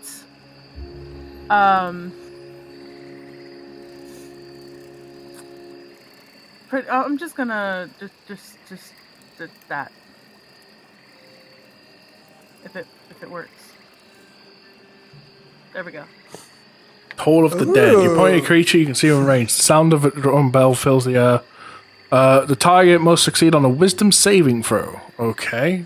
Duly. So the words product damage. the words that she states to this creature are said in Draconic. How dare you touch my family? For that you must pay. Now suffer the consequences, you vile beast. That is like ridiculous. Even just reading the bit about if it has any missing hit points instead takes 1d12 necrotic damage. That's like ridiculous. Oh, and Toll of the Dead I is love it. good. Nearly a Best Rick cantrip. So the target must succeed on a wisdom saving throw, huh? Do I have anything specific for my wisdom saving throws, like a plus in this thing? No, I do not. Okay, so it's doing a flat d20. Got it.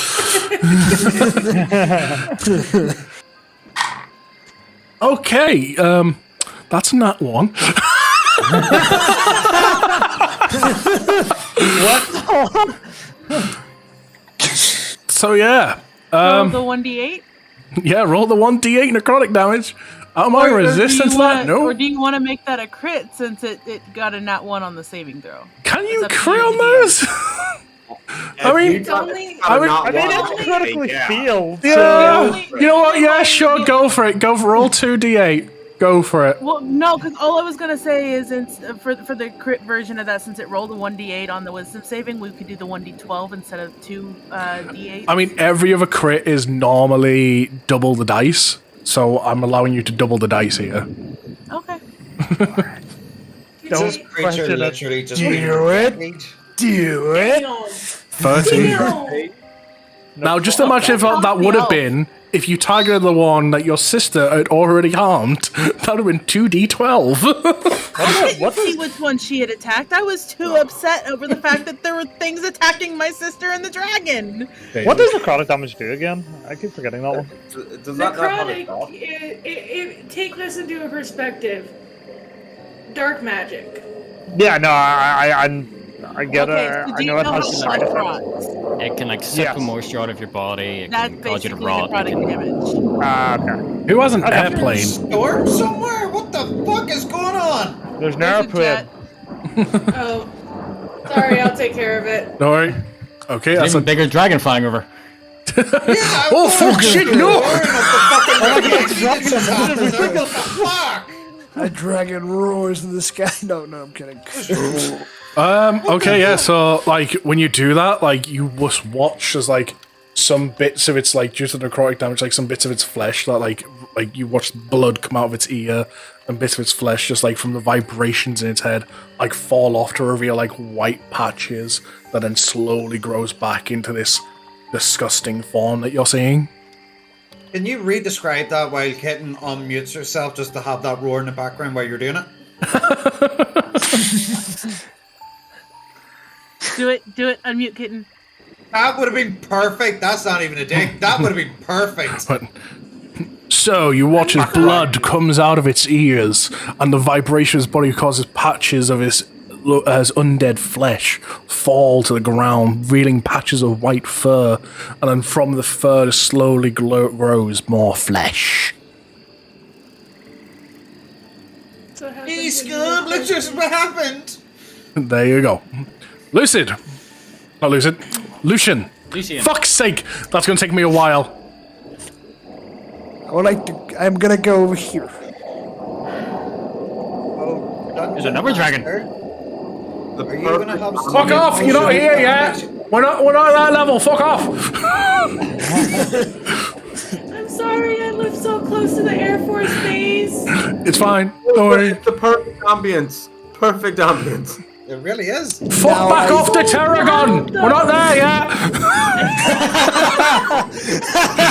They can turn you down if they need to.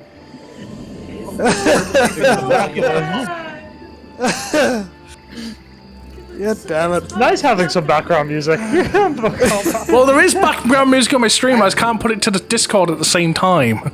Yeah, I'm doing the exact same thing. I got rock music going while that Air Force shit's going on while the whole description happened. It is perfect. Now, I do believe I'll be flanking. Yes, you are flanking, so you do get advantage. Not funny. Don't even need your advantage, not 20. Okay, go ahead and roll your damage twice. It's not a nat 20, it's an unnatural 20. Sorry, you're not natural 20. I'd seen the 20, yeah. But yeah, so 20, that hits, though. 20 hits. Okay, we're rolling damage.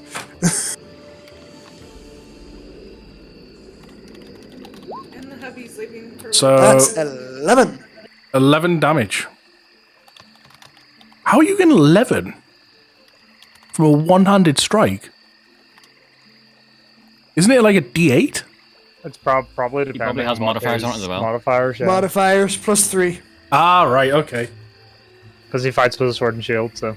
Yeah. Yay, the dungeon master's getting emotional damage. I rolled max damage, okay? Damn. So yeah, you just listen to it. Let me make sure I'm back to the right one. You let as you strike from behind, once again it lets out another yelp that you'd expect from a wolf. This is Drake number 2. Off, so we're down to that much health. Okay. Once again, you hear from the forest. Stop playing around. The master won't be happy. Argo. Got it.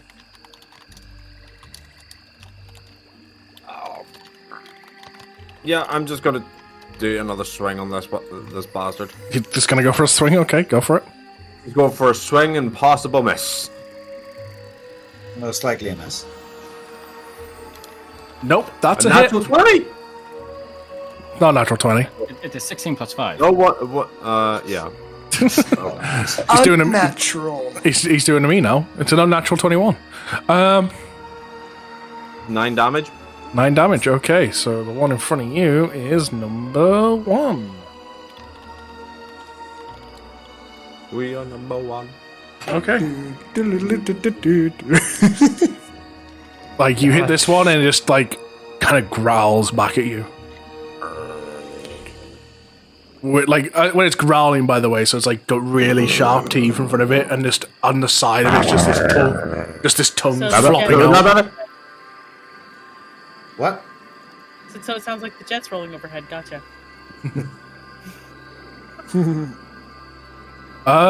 Next, Small R Big Beard.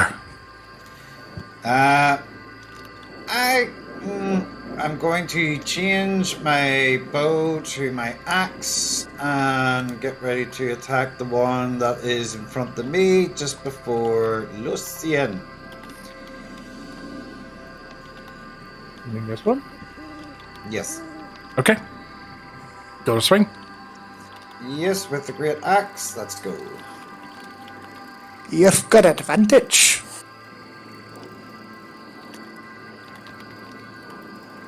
I do believe. Wow. He's Not also that much slow. advantage. Just like my computer, it's slow and laggy. I mean, the thing is, you still have advantage because the slowness just means you take one action. Okay. Ah, so you can't move and attack, but you can still attack. Still Yeah, got an he eight. can move, but his movement's been halved, and he can either take an action or a bonus action, and that's it. Ah. That's a confusing one, but I like it. Yeah, so do roll another to hit because you've got advantage because you're flanking. As I drop my pen. Just Get say it with your double axe. roll.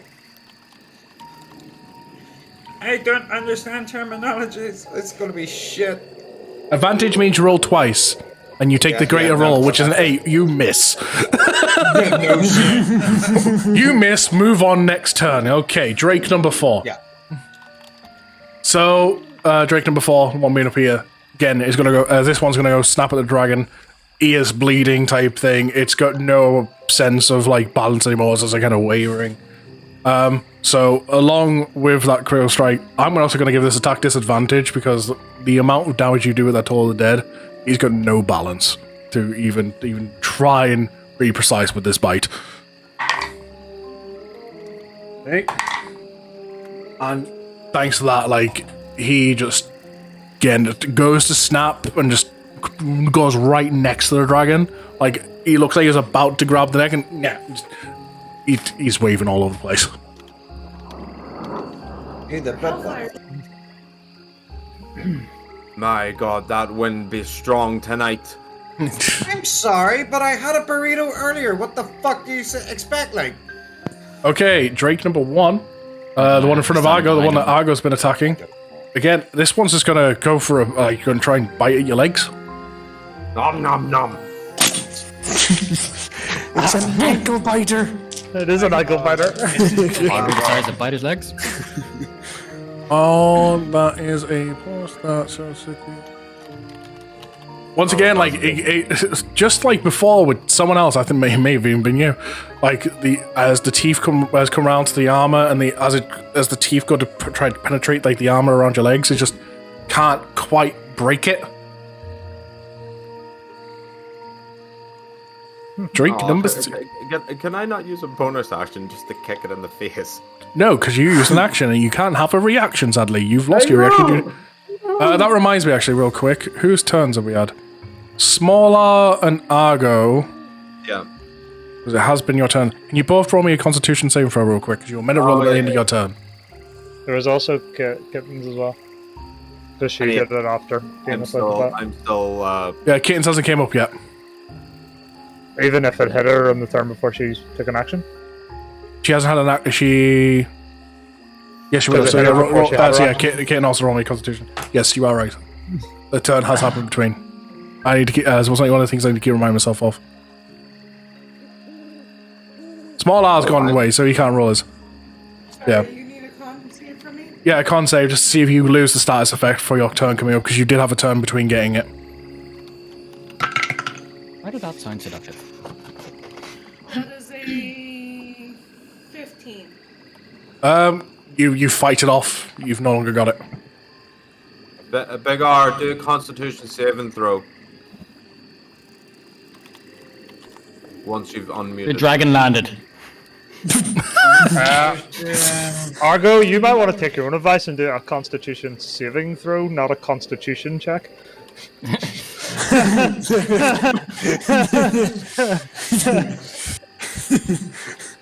Just gonna point that out. I don't know where it is.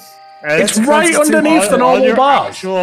It's like below your name. If you are looking on the stream, you've got your Low checks strength and up. dexterity, a little So, box. up Says- here. That's not a save Yeah, either. I done Constitution. Oh, yeah, and then It should down look like here is this. the saving throws.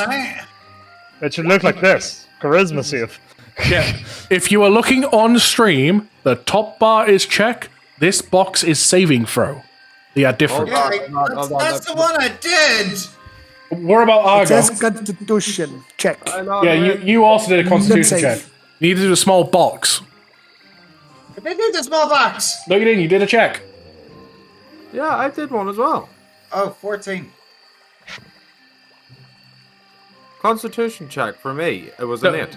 Yeah, a check as sax for saving throw. Once again, if you look on stream, the top row is check. The small box is saving throw. They have different modifiers. Right. I'm asking for saving throws. There we go. There we go. You fail Where's that anyway. came from? I'm sorry, you're getting Alex Dexic to try and figure this shit out by himself. Great! I love that, Lex Dexic. Save, you not want. Like, yeah. Yeah, I'm not one. I don't even know how to punish that, so I'm not even going to. Right. Where did I get up to? Drake number 6. Yeah, it's on the side. So this one, is just going to try and take a bite out of Lucian.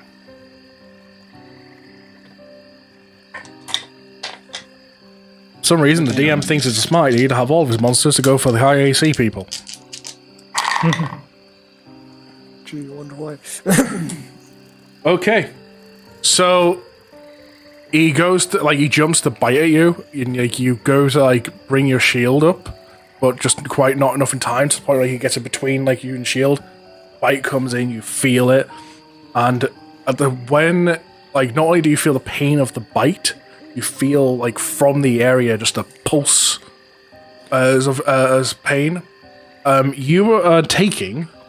As it did hit, and don't worry, I'm not cheating. I have all your ACs on one side to make this quicker. Literally a tip I read up on yesterday. You are taking 5. Are you rolling for this? Yes, I've got all the rolls in front of me. 5, because I do all the rolls. Okay, before you say your roll, can I attempt cutting words? Okay. Which lets me make... Basically, I can expend one of my Bardic Inspiration, roll my Bardic Inspiration die, and reduce the number of the damage by the roll. The number of damage, yeah, sure. So before I even said damage. So I will take off 2. Okay, so I'm going to let you pick where you take off this 2 when I describe the damage. Okay. Because there's 2 separate sources of damage coming in here.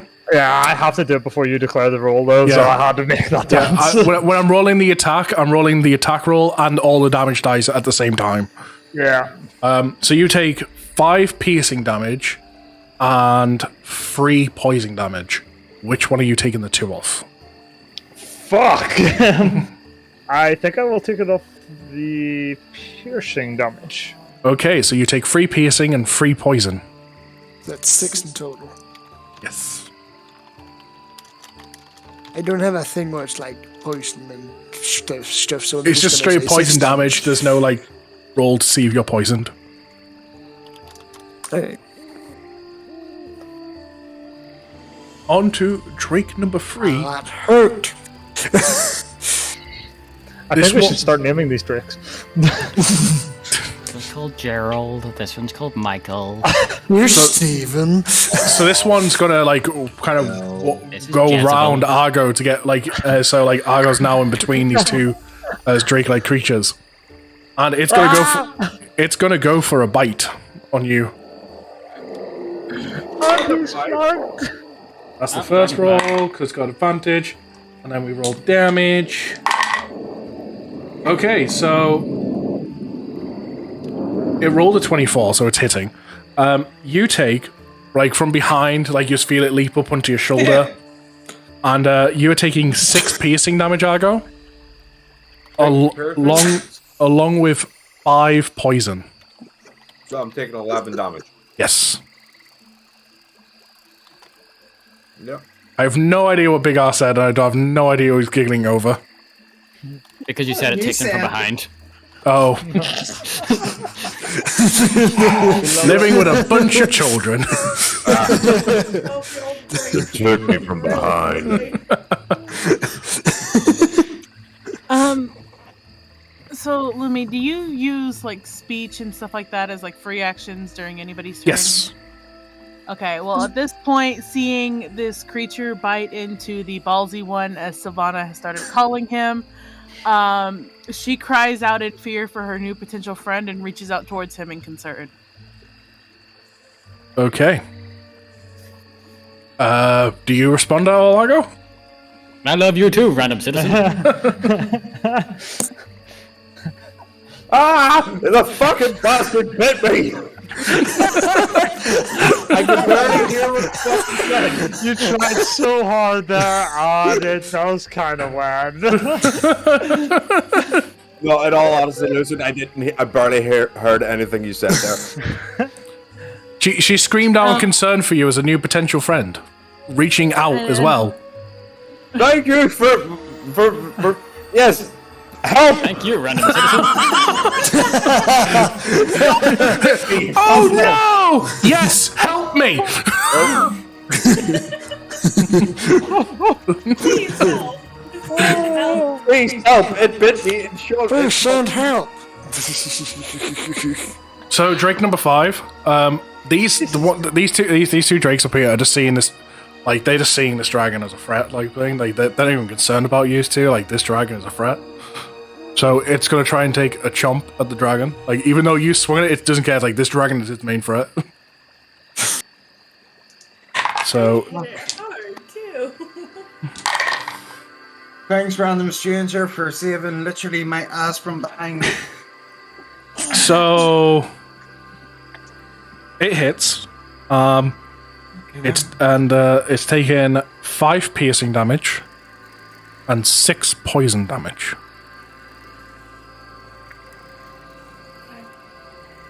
Okay. On to Drake number 2, which is the one getting attacked from both sides. Seeing that this other Drake next to it is attacking Lucid and is chomping away at him, it's going to turn around and just Lucian. Lucian, fuck's sake, I will. Brain, work. It's gonna try and focus on the dwarf to try and windle you all down. Erection. Okay. Protection. Okay.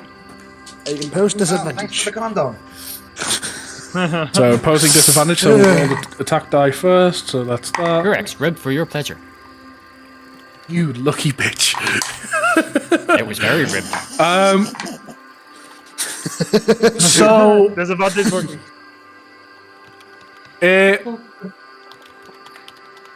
when it goes to chomp, let me just do this real quick.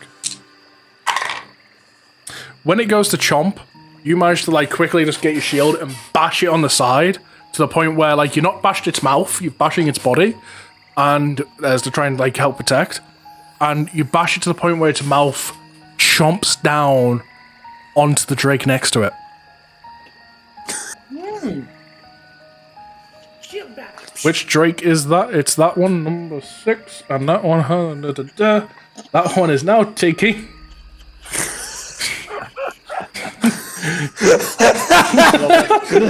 Why do you always do this to my monsters? Good friend. That is like a backhand in somebody's back garden. And then. Okay, yep, so that number is right. Okay, so you just kind of watch, and this one next to it just kind of like yelps a little, like, at the fact that the silver drake's just attacked it, like. Cat fight. Cat. Sorry, Drake.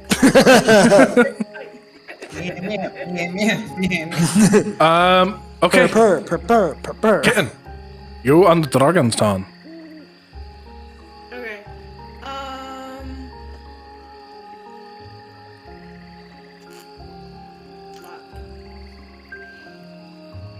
One thing I will say, because I don't know if you've noticed this with other players, like, if you do put yourself on either end of the creature, you do get advantage for thing, and obviously, it doesn't matter if you or the dragon's attacking, like, the dragon still counts as an ally. Yeah, flanking is a very good thing to do. My problem is.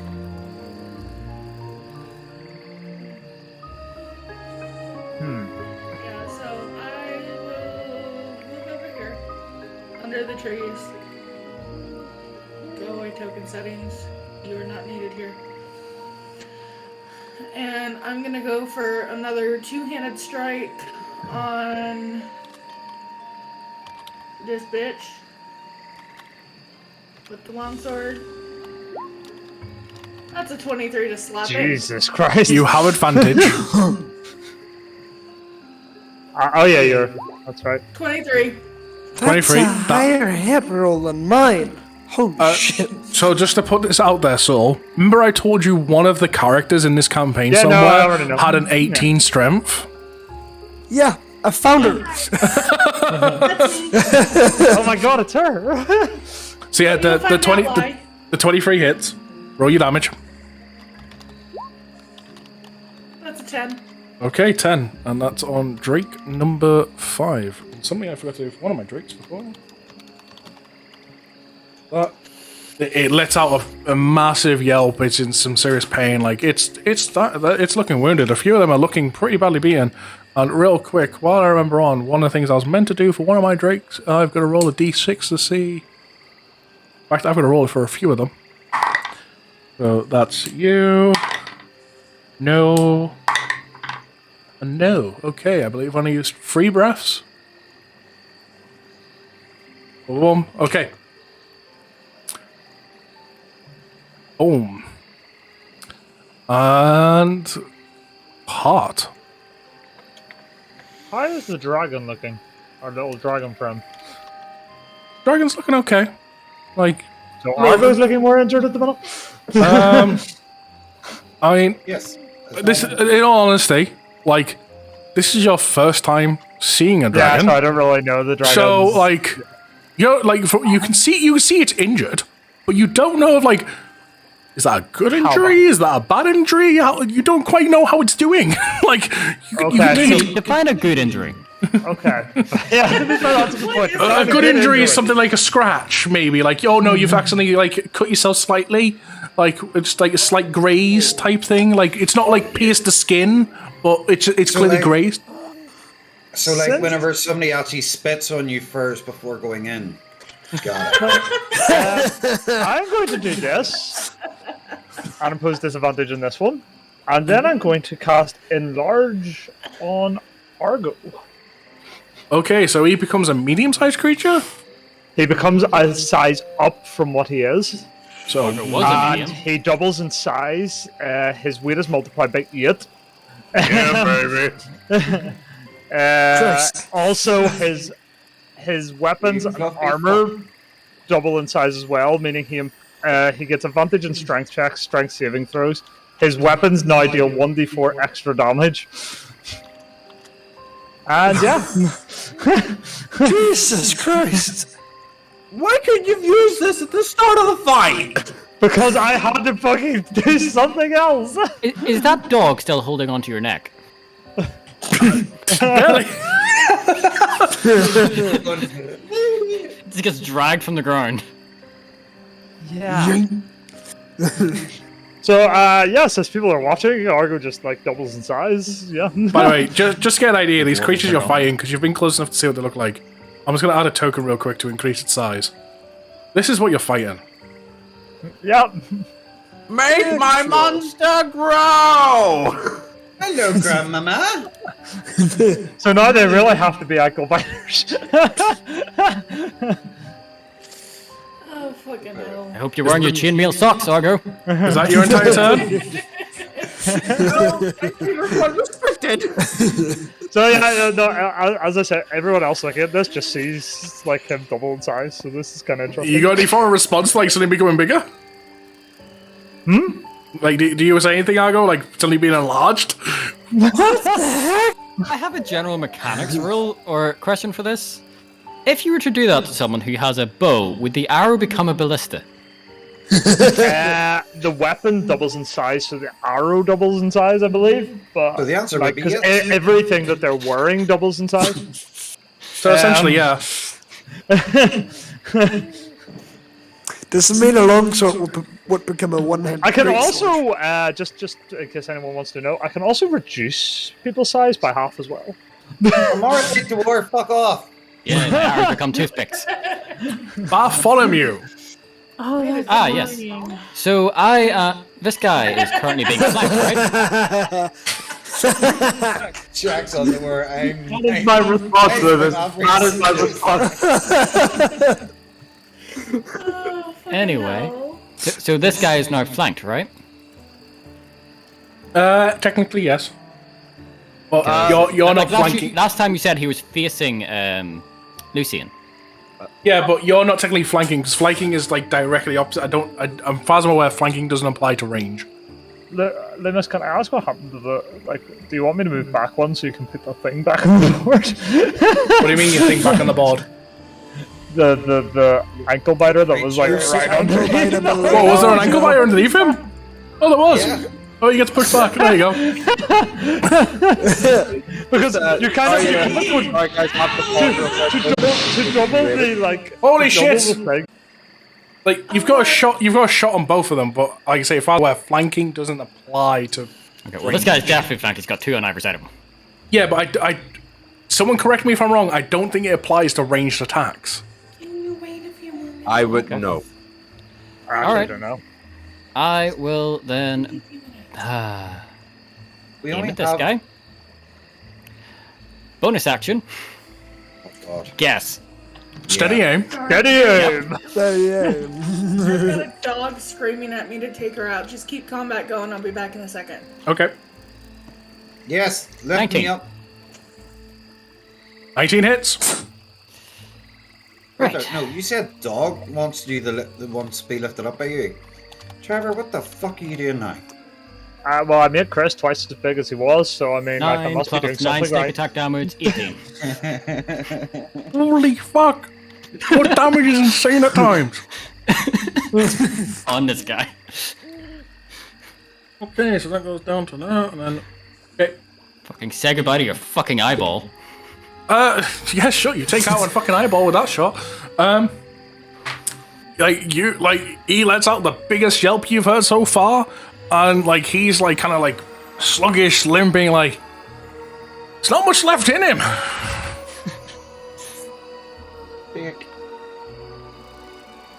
Right, that's my turn.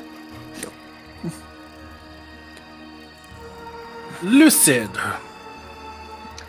Yep. your turn. So, question real quick. Answer. If I were to move past, like to this square, like right in here somewhere, I'd be passing this one right here by Lilu. Would it end up getting an attack? It would try to snap at you as you passed, unless you purposely walked a little bit climb wrong. over the tree as well. The way to avoid it would be to go like that and then up. Okay, well, how is this thing right here looking? That one is number. Thing is, once again, I've had to note all these down in my book because these don't exist in D&D Beyond. That is number 1. He's looking a little beaten. I mean, you've spent enough time with this dragon to kind of get an idea of how injured it is. It's looking roughly about as injured as your dragon. So not very injured. Like, it's injured, but it's But it's still barely. like hello fighting mode. Yeah. Okay. Sylvana is gonna screech out and let me double check the languages here. Thistle Draconic. Just to be on the safe side.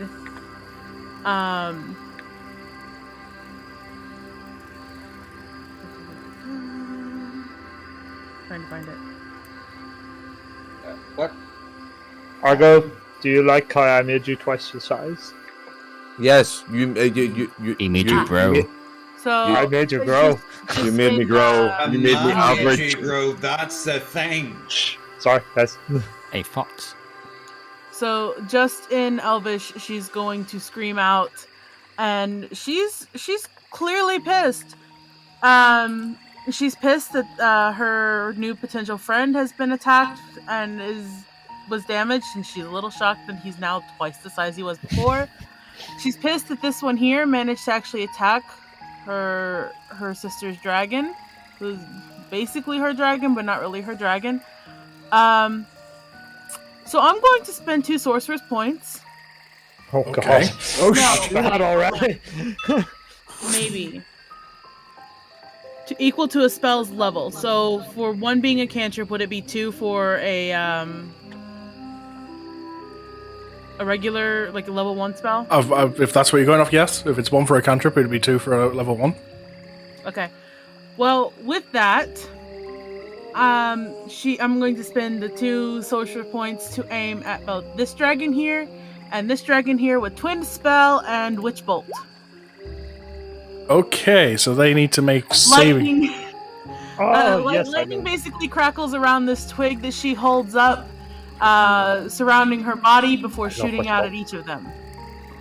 They need to make saving throws, right? Or does it just happen? It's make a ranged spell attack against the creature. Okay. Yeah, and I don't know how to do that exactly. You should Other have a than spell it's attack got a 12 plus. and 17 there. I think it's already given there. It's got a 12 and 17. I would say 12 and 17, and I don't know which one was the roll first. So do me a favor, because you've got a +2. Oh, yeah. So in that case, +2 plus proficiency, blah blah blah. Okay, just let me. I think you broke our dungeon master. Just real quick, just so I can get this. View. I could roll it 2 separate times if you'd prefer.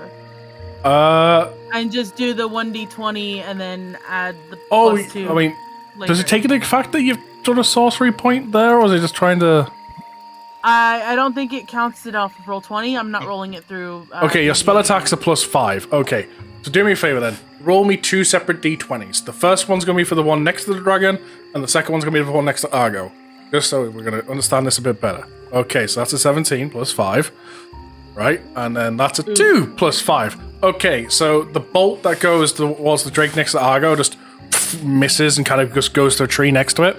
However, the bolt that you aimed at next to your dragon, you're clearly more pissed at this one. You're more focused, and just latches around its neck. And it will take... Let's see. On a hit, the creature takes 1d12 lightning damage. Okay, so roll me a d12. This is Drake number... So I can mark it in my book. Drake number 4. 7 damage. Okay. What level did you cast it at? Do what? What level did you cast it at? Level 1. Okay. So, this Drake howls out in pain, and it is looking pretty much as beat up as the one that's had an arrow shot into its eye. DPS, DPS, DPS. We love DPS. Next, Lucian. I got it right this time. I will take a swing at this one. Which one? Oh, that one, the one to the side, the one that's looking pretty wounded. Okay. Yes. An arrow sticking out of its eye. Yeah. Yep, that one. Go ahead and you're pretty much 18. flanking. No, that'll hit anyway. Go ahead. Damage. 4. That was what? Number 6, if I'm correct? Yes. It's like it's in a state, you know, like you know, in the typical TV series, like if you see like an injured dog, it's like got one paw up limping. That's pretty much the state of this dog, this like Drake thing now. Alright, so as my bonus action, I would like to do... Nope, wait, doesn't require an action. I'll just go ahead and activate Action Search. Okay. And then I'm going to swing at it again. Go ahead. It's 15 to hit. You just hit. Go on. That's a 9. Since it's the first death of combat, how do you want to do this? I will go ahead. Since I'm standing killed. here, I take it's facing towards Bartholomew. Yeah, it's facing towards Bartholomew, kind of like Alright, like in I between will small R and Bartholomew's look. I will sort of slice it from like its shoulder here and down. Okay, so like you just kind of slice it as like lean it over a bit, and just like you watch as like this wound tries to kind of close itself up and like just like flesh start to regrow, and then it just gives up. Regeneration. That's my turn. Is this a crossbreed of fucking Wolverine here now? What the hell? These things are tough. At this point, to the east of all of you, well, to the east of the Granny students and to the west of our new companions, in the woods where you've been hearing this voice, you just watch this lanky, scaly thing come out. I'll have to do this myself. Oh, shit. Oh, You mean... Oh, there it is. oh, let Can you me. enlarge that so we can see it? Oh, I feel like I need to go to Specsavers. I want to see it. Ah. Oh, damn. I thought it was an upside down lizard man. I honestly thought it was the mine or the spawn. What the fuck? That is a definitely a lanky boy. Yep, Linky boy. I'm gonna shove my sword in its eye socket. At which point? By the way, if any of you even tried to look for it, none of you passive perception saw it, but it was only just barely in the woods. Out of curiosity, I was debating something that I didn't do, but if I detected None magic of our within passive 30 feet of perception it, saw could I it. have seen it? You would have seen glow, honestly, like, since they're all... How high was it snake? Mate, it rolled a 24. Fair enough. You would have seen glows coming from all the drakes as well as this. Yeah, that's what I thought. I I hate thought to just make because it was you a pretty- repeat, Lumi, but I was called away. I had to go do something. Sorry, Could you I'm saying, repeat what like, we missed? from... So, where this thing is, I'll enlarge it again so you can see what it looks like. Whoop, this guy. So from over here, like where you've been hearing the voice the entire time, like he just comes out of the forest and just says, I'll have to do this myself. No. Oh, he's not that size. I don't like that voice at all. What? So with this, he is going to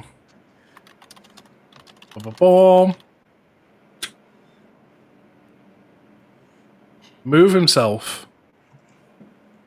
to here. And then Yay. Breath. breath attack. Yeah. Can Small R and Lucian please do me a Constitution saving throw? Yes, of course. 18. Okay. Let's see how long the lag takes for the roll. Is there? And while you do that, let me just double check it's jamming. That's an 8 from Smaller Big Beard. Okay. Forgive about the amount of rolls you're about to hear. Mother fucker. Oh dear. So Hang on, let me take a second. that's 6, and then 12 plus 4, 16. So smaller, you take 16 points of poison damage. Lucian, you take 8. Oh, Oh, shit. successfully still takes damage. Wait, Ouch. doesn't he have resist? No, he's the only one that's transformed. Never mind. I hate them ones that still do damage even on a successful save. Damn. I love him when I cast him. Yeah, it's okay when we cast them. That's the point. And that So, like, I will say, because of this whole thing just sort of poisoning us, my character just sort of. it's not poison, it's just poison damage. So like as in your case, even like you've covered your breath, like there's still slight spores in the gas that when they get in your skin like burn, and then so as in small ass case he absorbs some of it, as like inhales some of it. Right. So, like, I can feel the burning, and Lucian just goes, ah! The dwarf thought it was mead that was being shot at him, so he just opened his mouth and went, ah. Sorry, I thought it was spunk. Spunk, do you? Argo. It's a weird creature, you know. Well, since now I'm giant, what's the advantage that I've got here for being giant again, Trevor? Oh, please pick him up and throw him. I'm saying You're, and the dwarf is hornier than the bard. It's only for this session because we're in my hometown. It'll get back to normal. Yes, I know. Until the spell ends, the target also has back into his home I territory. can't hear Trevor. You have advantage on strength checks, strength saving throws, and when you deal damage with your enlarged weapon, it deals 1d4 extra. So if you want to pick one of them up and throw it at the guy, you'd have advantage on it.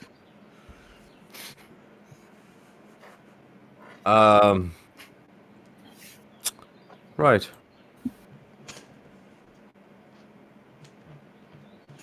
I need to read Put this. one of them into the tree.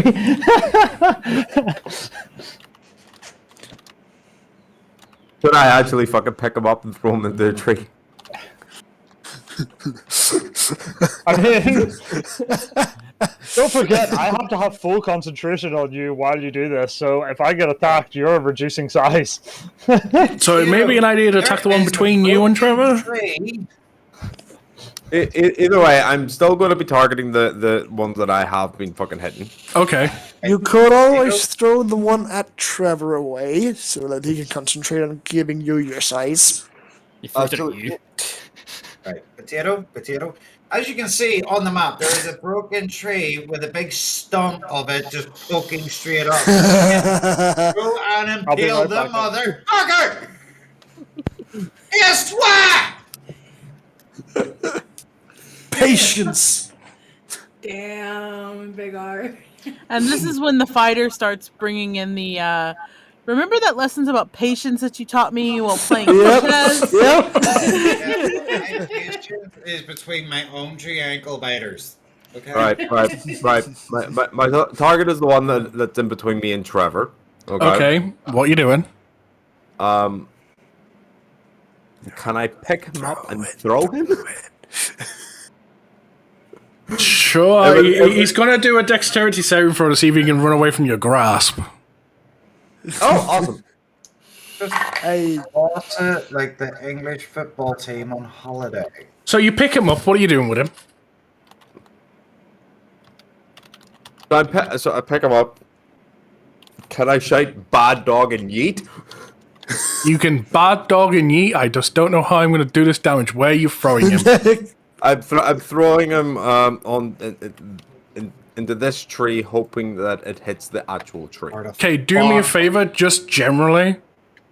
Let's fuck this. We're going to roll me a strength check to see how hard you fucking throw this thing. With advantage. Well, I have a strength. With and that's with 3. advantage. Yeah, my just friend. roll me a strength check. Pretty much, if you somehow get 2 nat 1s, you're throwing like a girl. At that point, I'm giving up on him. And then again. What? How would you get 2 14s? Sure. So you throw a, like, which one is this? Which number? What is his health? Okay, No, this so one.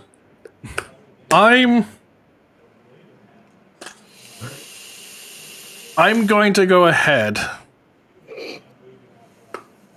I'm going to roll a d20 for damage here with your strength and the fact.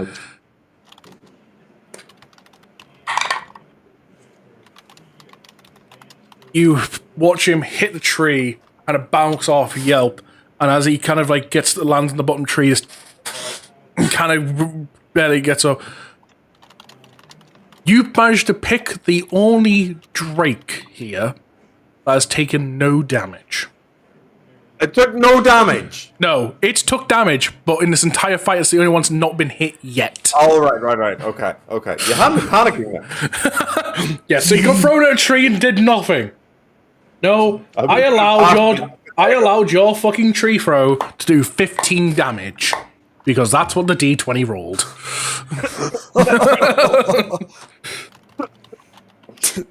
Damn. No That's one's a gonna lot of skip the dice, damage. not even the DM.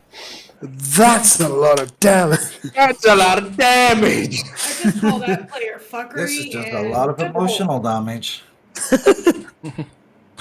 Next. Only for the dwarf. By the way, also, Argo, roll me a Constitution saving throw because it's the end of your turn. Yes. That Drake-ish 11. little werewolf. You're still slowed. Fuck. Okay, small or big beard. Well, I mean, it's fitting. Yeah, I'm no. It's your turn. What are you doing? I'm gonna swing to the great axe in between to the one that's in between me and Lucian. So you get advantage, so roll 2. Come on. Okay. Smack 'em. Smack 'em. Nat Smack 20, 'em nat good. 20, nat 20. nat Smack 20, 'em nat good. 20. Home run, home run, home run. Emotional damage. Wait there. What the fuck Oh, was that? that's a dirty Oh, 20. you got That's a unnatural 16 plus 20. 4. Okay, the second one's happening. Calm your tits. We might have to go for the first one. I don't know. My that line tits is are so- not 22. Even Either better. way, you hit. Roll your damage. Oh, goody! I get to do something. Holy fuck! Sorry, Jesus didn't fuck you. That's- Come on, press the fucking button. It's right in front of me. I hate the lag. I hate this lag. Don't mind me, I'm just like eating chicken wings my wife cooks for me before they get cold.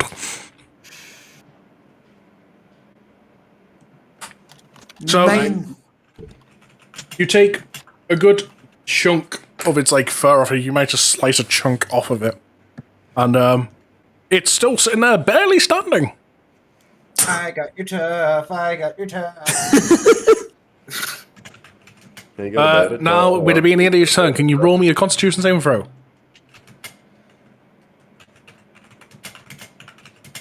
Rolling. Rolling down the river.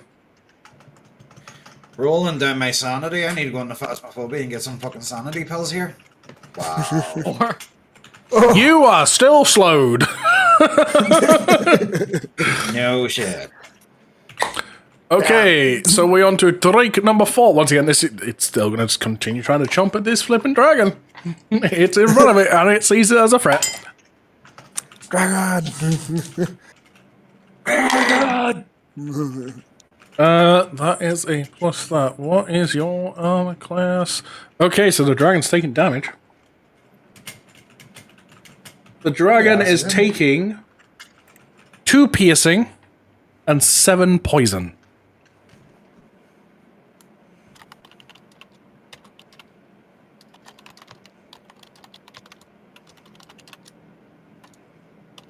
Drake number 1, the one in front of Argo, is going to go for a chomp on his ankles.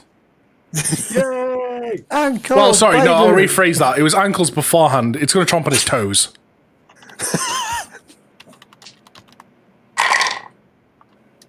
Lumi, does that Drake have a foot fetish? Yeah. That one. That specific one. It goes to try and chomp on your toes, but like your toes are just that big. It's like, It decided to pick the big toe instead of the pinky toe for some reason. So it went for like the bigger one. No, it's actually the Drake is deep throating my toe. Not even deep throat, he can't even get it in its mouth. That's a fat toe. That is a fat toe. Okay, the one that you threw is not happy, is going to run back at you. And he is... I don't get a fucking reaction, so I don't. Nope, because it's running to you, not away from you. No. And this one's actually going to hurt. So this one actually jumps up and bites into your, into your kneecap type area, like just below there. Not a kneecap. And you are taking 5 piercing damage and 5 poison damage. So 10 points in total.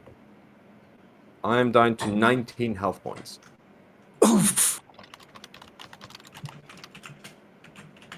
Next is this Drake between the dragon and its owner. And this one is actually going to release its breath. So can I have Lucid and the dragon roll me Constitution saving throws?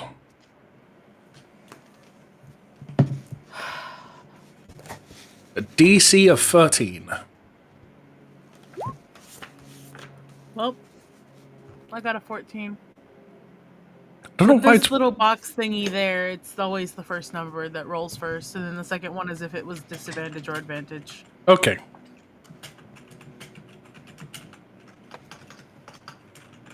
So I barely...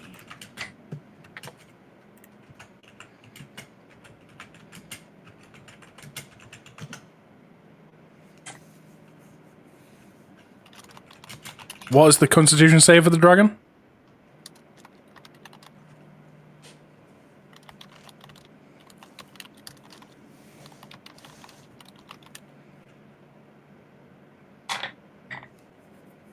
Con save for the dragon. Yes.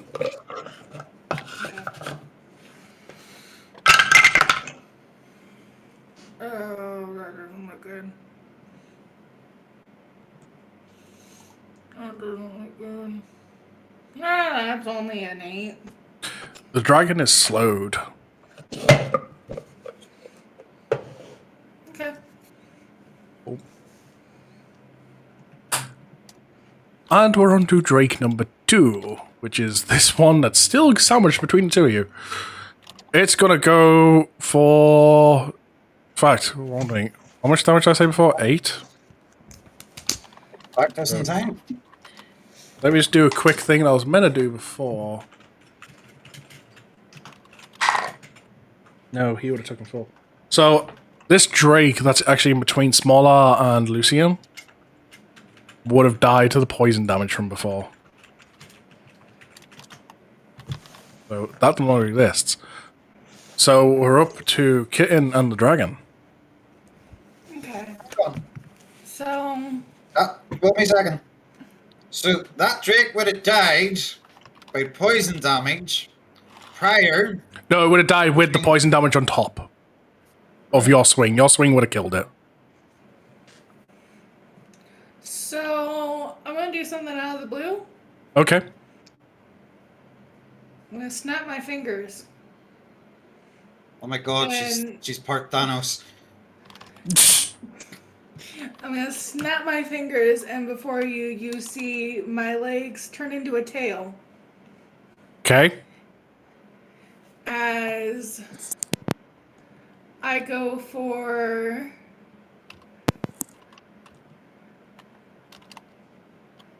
a constrict. Okay. Do I need to make any saves against that?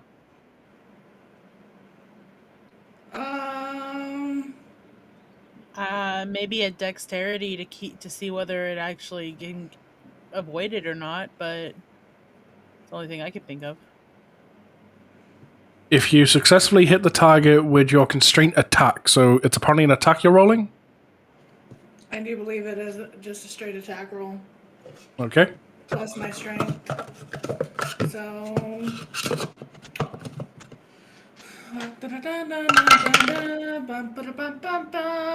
22. You've constricted it. So that is a d6. We'll use one of my Pokemon dice. Plus my strength. That is 8 points of damage. Okay. Like, it is yelping in pain. Like, there's not much life left in him.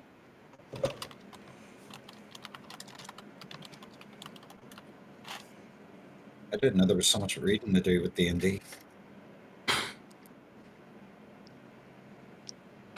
Okay. And this is another thing you need to keep in mind.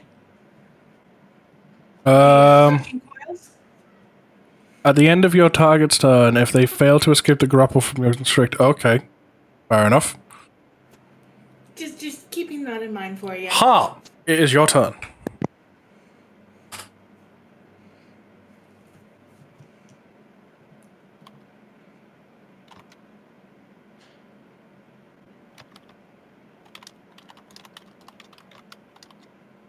You are muted.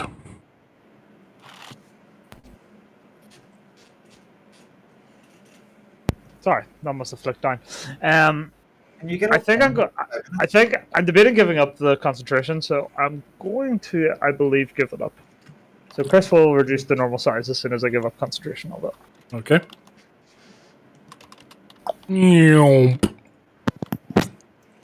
I'm then going to move to behind him. I'm then going to cast, as a bonus action, Healing Word on the dragon. Okay. Which will heal it by 6. Okay. Dragon's healed by 6 hit points. And then for my actual action, I'm going to put my hand on Chris and cast Cure Wounds. Okay. Seriously? To heal him by 10. So 10 hit points back to you, Argo. Why did you need to give up concentration for that? Because if I move at all, I give up concentration. If I cast another spell, I give up my concentration. No, it's I have when to you cast another concentration spell, you give up concentration. Yeah, that's how it works. If you do a concentration, it's concentration. Like, you can move. Hang on, let me You think. can move and you can cast spells. You Okay, just can't actually, cast both of them two are concentrations. instantaneous, so... I didn't have to give up a concentration. I have to keep that in mind. I've already done it, like, but I really need to keep that in mind. Argo text in the chat. No, my average size. Bartholomew. Right. I actually thought Healing Words was concentration. Oh well. If it was, it means you'd be going on constantly. Yeah, I have a pretty clear shot in this motherfucker. No, you also have a pretty clear shot in this motherfucker. Yeah, but he seems like a boss, and I feel like the more characters fighting him at once, the better. So let's try and free them out of combat. Fair point. Fair point. So aiming at this guy, because my bow has 80 foot of range, so 60 foot is nothing. Bonus action. Steady aim. Steady aim. Yep.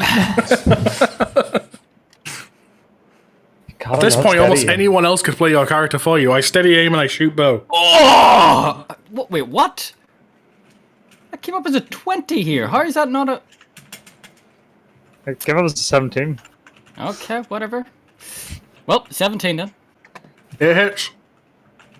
On this motherfucker. And while doing that, I would like to shout out Down Boy in Abyssal. Sure. That is Those are number... totals. Oh. 9 in total. It is collapsed to the ground, but still live. Like, it's like trying to constantly stand up. While everybody else starts shouting around, why won't you die? Lumi, when I go out of that thing, right, like what this thing get an attack of opportunity if I go here? No. Hey. I think we have to be beside it. Better safe than sorry. Yeah. Lucid, your turn. Which one did the rogue attack? The rogue attacked this one, the one that your witch bolt's on. Okay. So, like, literally this collar of lightning just... Just got shot in the head. I do believe you can cast Witch Bolt again, and you don't need to hit this time. It just channels the lightning through. Yeah, I know. I'm just... This fucker right here scares the hell out of me. And I don't want him to stay around. I wonder why that could be. It would be so cool if one of us had distancing words right now. It's unfortunately too high level spell. Trevor, if we were in our other campaign, you could throw the screaming potato. No, it would just scream his name. Exactly. I mean, I'm not going to lie. Screaming its name may reveal something. Like, I think in the first session that I had that potato, I dropped it on a god that was in, like, human form, and I dropped it in their foot, and it just screamed out the god's name.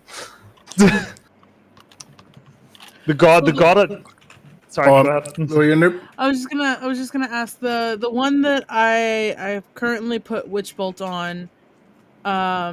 It looks like it's about ready to drop, right? Yeah.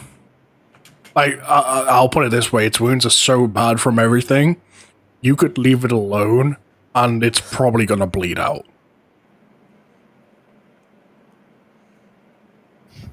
I'm very confused with the boxes. Every time I tab out and come I have back no in, idea what they're doing with boxes. boxes. Please stop. Okay. This one here, has it taken any damage yet? Jesus Christ. I don't know. Which one's this one No here? more boxes. Stop with the arrow! Stop! This one. No, it's not taking any damage. Okay. He's the scary one. He really scary is. Whoever is doing this, please stop. You can look at who it is. They all have colors on their names. That one is Bartholomew. It's not me! Look, my hands are right here! Bartholomew. And it's still fucking on the screen! It's Adam, not you. If it was you, it would be in blue. Look at the colors on the bottom. If it's You me, look it's at purple. Colorblind! No. He is. Well, why am I the one that gets shouted at for it? Why? I wasn't. I said Bartholomew. Right, can we can we continue? Stop it! Wasn't me. What the fuck? Guys, can we continue, please? Sorry. All because I'm a fucking dwarf. Sorry, I mistook the colors. Okay. Motherfuckers. Oh, the chaos is beautiful. Continuing.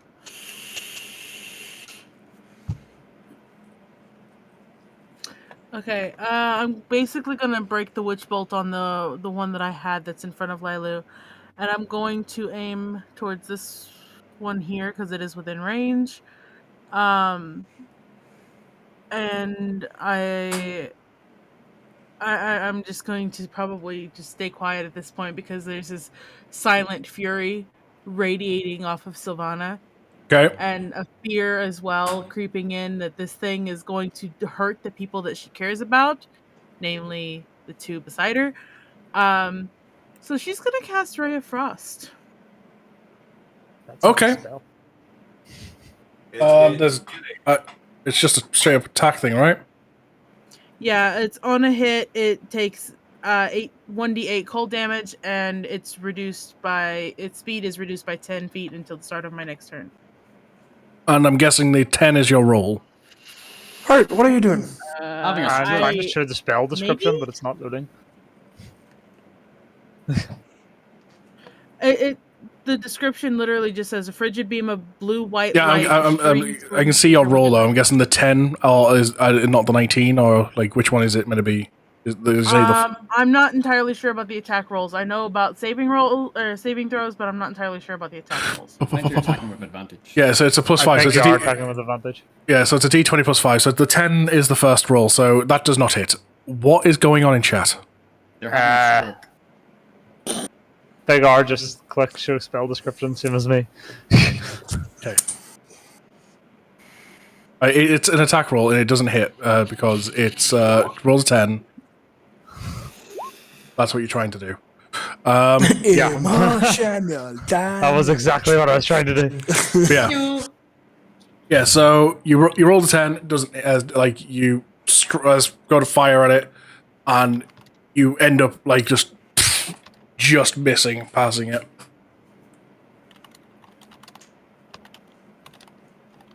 Lucian, Yes.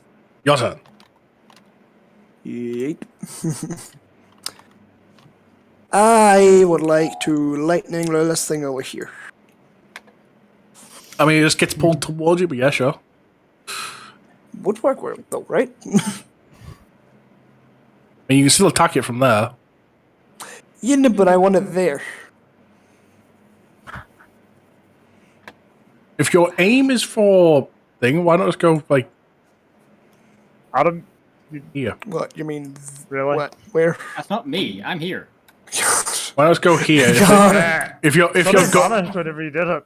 if your goal is to get thing, Here, then? yeah. If your goal is to get like blanking, Here. yeah. Okay. Cool. Can I hit it with my longsword, then? Yes. Somebody stole my fucking idea. That's first roll. Second roll's an 18. 18 hits.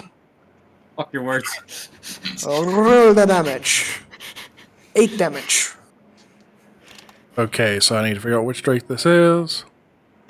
That Wow, if you did a is 200, you would have dealt more that time. 3. This is the one that got flung at the tree. So that's the healthy one. Not really healthy much more. Okay. It's looking pretty beat up now. Like, not much more left in it. Now it's the boss of the monsters. Oh, there's still this one. That one's constricted, so that's probably going to die. What the fuck's going up at the top? I don't know, and it's annoying me. I've asked nicely, please stop. I was say this one's still alive, and this one's constricted, so it'll probably die. That one's bleeding out. Just check. Who's got the bag of holding again? Me. Pounces right towards you. Ah, shit! Oh god, I need to My idea. actually do need to measure this time. 25, right, okay. We're good. Oh, Trevor needs a measure. He is going to go in and try and take a bite out of you. And as he tries to bite, I want to cutting words him. Okay. Fuck was that? That was me Reduce actually. his attack roll by 5. Reduce his attack roll by 5, huh? Yep. By the way, for recharge, is that the starter turn? Correct me if I'm wrong for stuff. What is it? if an ability needs a recharge, that's the start of turn or end of turn. On a monster. I actually don't know. Well, I don't know. For this time, I'll do it end of turn. I'll look it up in case we'll fix it next time. So, Does someone want to do another breath attack? No. He needs to recharge that. There's a fucking wait there. So you're saying you're taking away 5? 5 from the roll. Yeah. 5 from the attack roll, or 5 from damage? 5 from the attack roll. Right, okay. Let me double check. Does this hit you, Bartholomew? It does. It's a 15 plus 5. You take away his plus, so it's still a hit. Damn it. However, you are very lucky, Bartholomew. Okay. You take 1 piercing damage. Wow, okay. And 9 poison. Oh! Okay, so I take 10. Ouch. I'm nearly out of bardic inspiration. How much health do you have left? That's the first damage he's taken. Yes, but he at has which rogue. point, when he comes out from the bite, he's like, "It will be mine for the queen." Inky. What Sounds language is he like speaking they're in, by the way? after the Is he speaking in our language? His language is actually all over the place type thing. Like, he's speaking a mix of Common, Elvish, and the odd occasion Draconic. Okay, So so I'm I gonna would get a understand mid-voice the Elvish and the Common. I understand Elvish and Common as well. I understand nothing. I would understand all of it. So that, I guess, Abyssal, Common, Elvish, and Draconic. Yeah? Nope, that is not what I know. Oh, damn. Definitely Draconic. Argo, your turn. Definitely Elvish. And definitely Common. average size is gone. He's so sad. Just smack the one we're flanking. So, You want this one? I'm gonna return to hitting this one. Sure, you're very quiet for some reason. Yeah, you sound slow. Yeah, it's fair low. Check them. That's what happens whenever you get ooh-wees, oh yeah, and all with your fucking microphone and moving it and tinkering with the fucking thing. What, you mean the ooh? You mean the Thing is, this is like Is that better? That's better, yes. Okay, right. So I'm going to hit this then. Okay. Okay. He is the healthiest looking out of all of them that are left. Yes. Well, if he's the healthiest, well, I could go for that one instead then. Try and You'll finish get it off. advantage on that one. Fantastic. So advantage at 2 rolls. Yes. And you take the highest. Okay. So, yeah. So that's 14 and a 16. Thank your advantage, it hits. Yay! So and just regular slashing 1d plus 3. 10. This is Drake number 3. And you kill it. Yes! Wow, Argo actually killed something that wasn't his appetite. I know, right? Dead Drake. Okay. Roll me a Constitution saving throw, because you're still slowed. I know. Natural d20. Damn. Yeah, you That's power that off like you've had enough of this shit. Like, time for me to do shit. Let's go! In fact, you know what I'm gonna do? Because you nat 20'd that fucking thing off, I'm gonna, since like you're all looking pretty hit and like you've just regained your energy, take your turn again. All right, go for the healthy one here. Nice. An 18. That hits. Let's go. Slap him in 10 the face. damage. Okay. He is now looking about as beat up as the rest of them. Let's go. Let's go. The big one's scary though. Small R, big beard. Now, my question is, do I go up and help Bartholomew, or do I fuck off? Keep in mind you are slow, so you've only got half your movement speed. So, That's if 15. Might be time for someone to come out. Fluffy, Fluffy.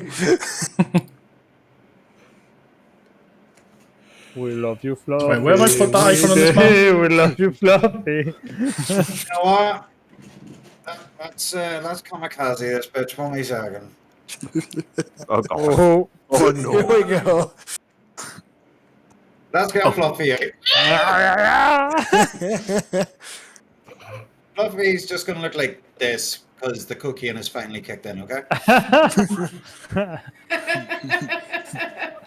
I need to do this as well on my stream here because this is something I've never actually done, so 1 second.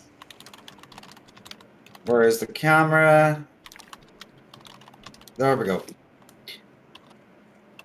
Werewolf Fluffy is out. So and we are you going- watch as this dwarf, the armor shrinks into him. As the armor kind of shrinks into the skin, it becomes fur, and it all is just purple.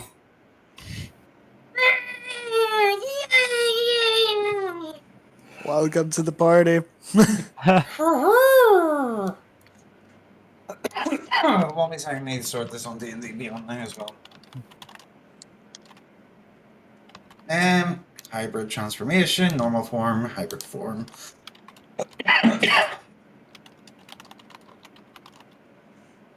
What do the two new players think of this whole situation of a dwarf just transforming? Hang on, they haven't just seen this, they've also seen a paladin like jump to like twice as high normal size. Okay, Don't so worry. Go ahead, listen. I was just gonna say when it came to the ballsy one being increased times 2. Where did I find it? Where did I write Oh, you it? actually wrote it down. Oh yeah, she's basically much writing a full-on journal. Excellent. That's good. We've got a proper note taker. This is my notes for so far. Yeah, I'm also just writing them down. Like, pop, pop, pop, pop. Yeah, I actually did a drawing at the top just for fun. Nice. So what I wrote in regards to you making him huge, the bard, angered by what was going on, moves to flank one of the creatures before making the ballsy one huge, and huge is in all caps. As to the dwarf, what he just did, the dwarf does some weird shit, and a creepy purple thing appears with a weird voice. Sylvana stared out in shock, only able to watch at the moment. Shut the fuck up! I'm gonna do my attack on the hybrid for a predatory strike. Let's go! Okay. Oh, I love Fluffy. Shut the fuck up! This comes to I see the cocaine's finally kicked into the system. That misses. Spanish attack! Let's go! I do believe he's got advantage. Yes, he does. Actually, roll again. You got advantage. I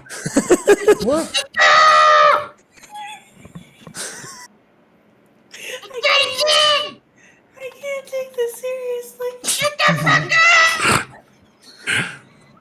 I'd like to point out this was the plan from the moment his character was made. Yep. You It's a hit. 15. Go ahead. Did I hit it? Yes. You hit. Let's go! This is just sitting there going, I'm so used to this. Lucius is trying not to break out in laughter. 6 damage. Damage. Slap. That reminds me I need to do that roll because it was the end of his turn. That number. You also have a bonus action you can take, Fluffy, with the same strike.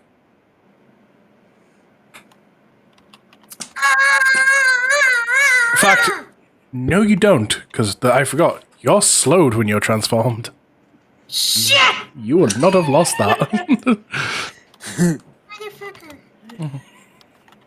So yeah, that's Fluffy's turn.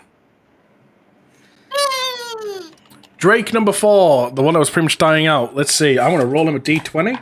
See if he just bleeds out right now. Doing a saving throw. Huh? Yes, Shouldn't Fluffy also Fluffy do me a be doing saving throw while I saving do this. So, he rolled a 5. He just bleeds out on the spot. Oh, shit. Who bleeds out? He was on 1 hit point. This guy bleeds out. Oh, Eh. yeah. Okay, this guy. bet. No problem. Okay, my thing. Nice. Are we just gonna surround the green guy? I need to reload D&D Beyond. So, have you... do me a Constitution saving throw, please, Fluffy.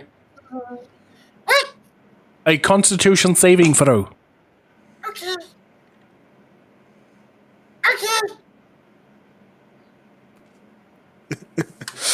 I love this. I love this. This is fucking beautiful. I know. You're still slowed. I just need this whole segment No, clipped. no, no, no, no. No,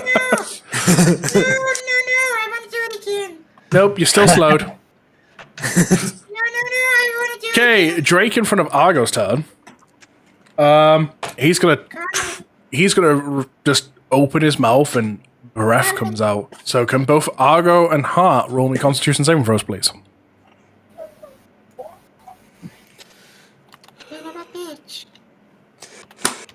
You both get away fine. Okay, so remind me, what do I gotta do against this constriction with this guy? At the end of the target's So it's turn. the end of his turn. So because he's grappled, he can't really do anything, can he? You can do a strength save to get out of my grapple. So you can Dude. attempt to break it. I Yeah, suppose. does this monster have any +2 strength save? I doubt it. No. You should know. Fun fact, this monster doesn't have a +2 any form of save. Lumi, actually, it's.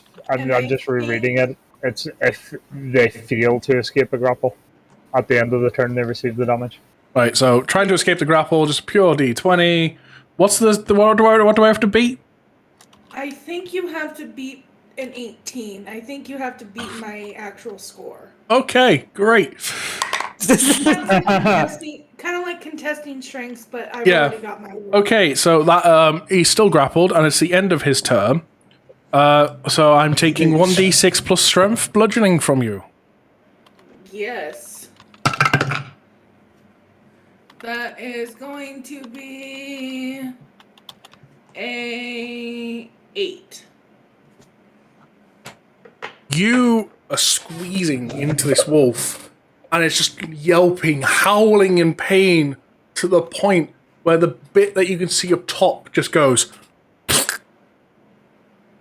It's dead. You crushed it to death. I'm just going to unwind my tail and kind of flick the blood off. Love it. Nice. And I'm going to use my... Oh, wrong one. I'm going to use part of my movement to come forward.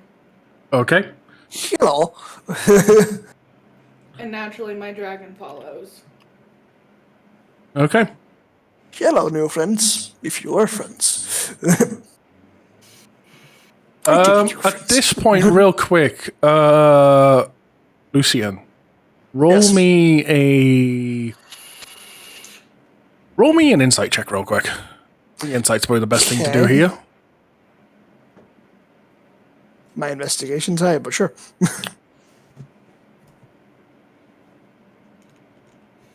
8. You see these two, and there's something like on the back of your mind. You know something when looking, but you can't figure out. It just can't come to the front of your head what you know right now. Gotcha.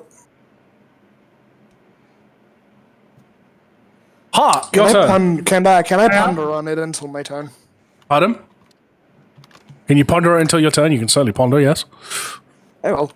Can I ask where Fluffy is in the turn order? I'm just curious. He would pretty much be. He's after Argo, sorry, because I hid thing. So that thing gets to go. So add turn, and it's 10. Right. That kind of throws a slight spanner in my works, but I'm still going to go for it. I'm just going to leave Argo to deal with this fucker. And I'm going to move to here.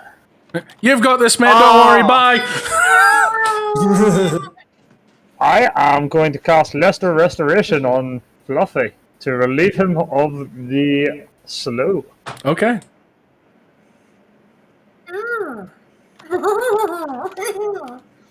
So yeah, just a pulse again. And Bath, follow you. It's your turn. Let's just see here. Let's go here and yeah, and get some pretty good fucking distance on it. Bonus action disengage and move to here. Okay. Where was that? Here was it? Where was it? I think you. Yeah, there you go. Okay. You just kind of watch as like you're running away from this thing, like its eyes are locked onto you. Later, bitch. You son of a bitch! Hi, I still have my action to take. I'll kick your ass! Shoot the fucker! What's your action? Shoot the fucker. Yeah, hold on. Let me turn off my advantage. Normal roll. Well, Telling you, I'll kick your ass for leaving me. don't worry, Fluffy. Friends 16. are incoming. You better. 16 to hit. Yep. Yeah, that hits.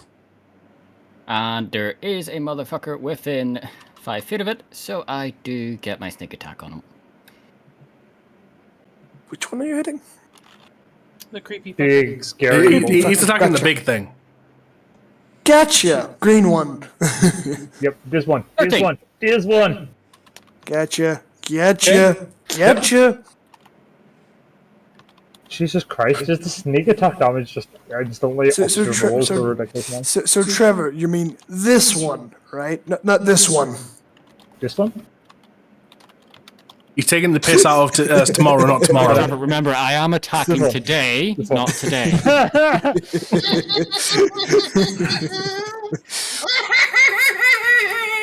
Lucid, it is your turn. Mm-hmm. Let's see, what spell slots do I have left? Can I use reduced size on my allies? I mean, I believe you can, but like I say, it's Lucid's I turn. can. I know, I'm joking around. I'm just checking around. I don't have any spell slots left, it doesn't matter. Would you make anyone smaller? They become harder to hit.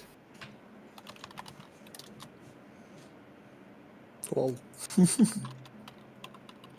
I mean, it's kind of handy. Okay, so as I just typed in my notes, Sylvana will move forward in rage, moving past Lilu and Safrina to get close to the creepy creature before shouting in the same mix of languages at it. Your queen gets nothing today. Instead, you shall pay for your transgressions. Endure my wrath. And so she's going to move about right there. And she's going to cast Toll the Dead on the creepy fucker that has been attacking these people that she hopefully wants to call friends. 21. Jesus fucking 21! 21! Don't piss off the elven bitch. What is this? Wait, I have to succeed on a wisdom saving dirty throw 20 first. though. Wait, wisdom saving throw has to be succeed because it's a wisdom save. I don't know why they make you roll. I don't know why it's making you roll dice on it. I don't know. Okay. It's making you roll dice to see if it hits, and then... Well, no, because it's a wisdom saving throw.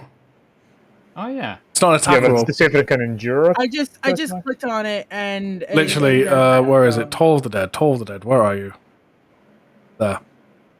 There's your description of Toll the Dead. Succeed on a wisdom saving throw or take 1d8 necrotic damage. If it's missing any of its hit points, it takes 1d12. Yeah, but you still have to use your spell attack. So you do. Yeah, I would say that's maybe why it's doing it. Okay, so do I get any pluses on this creature? I do fucking not. Of course you don't. since it's missing hit points, it's going to take 1d12 if it fails. What's the that's challenge I've got to beat on your character? 13. It succeeds. It rolled an 18. Okay, well then it takes half damage. Takes half damage, so that's 1d12, please. I'm just kind of looking In at fact, the upper you know levels. Ouch. Even more so why I'm about to do this. It's actually not going to take half. It's going to fail the wisdom, because as it looks at you and you scream all this words to cast, something in the direction of looking at you, for a brief moment, distracts it to not even consider the check and takes the full 2 damage, sadly. But it's taken full damage, it's not taken half. Something has distracted it from its save. Well, I literally put seeing that it getting attacked literally awoke the darkness in her even more, her need for revenge and such on and so forth. The darkness got deeper, and she kind of just did like this evil smirk that not really many people would have noticed unless they were paying attention. But they were all busy fighting, so I don't think anybody did, unless it was maybe Safrina. But okay. So she's pissed, and this thing has incurred her wrath, and yeah.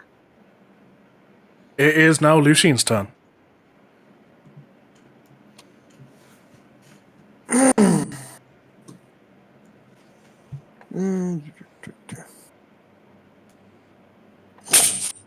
mean, it's doable.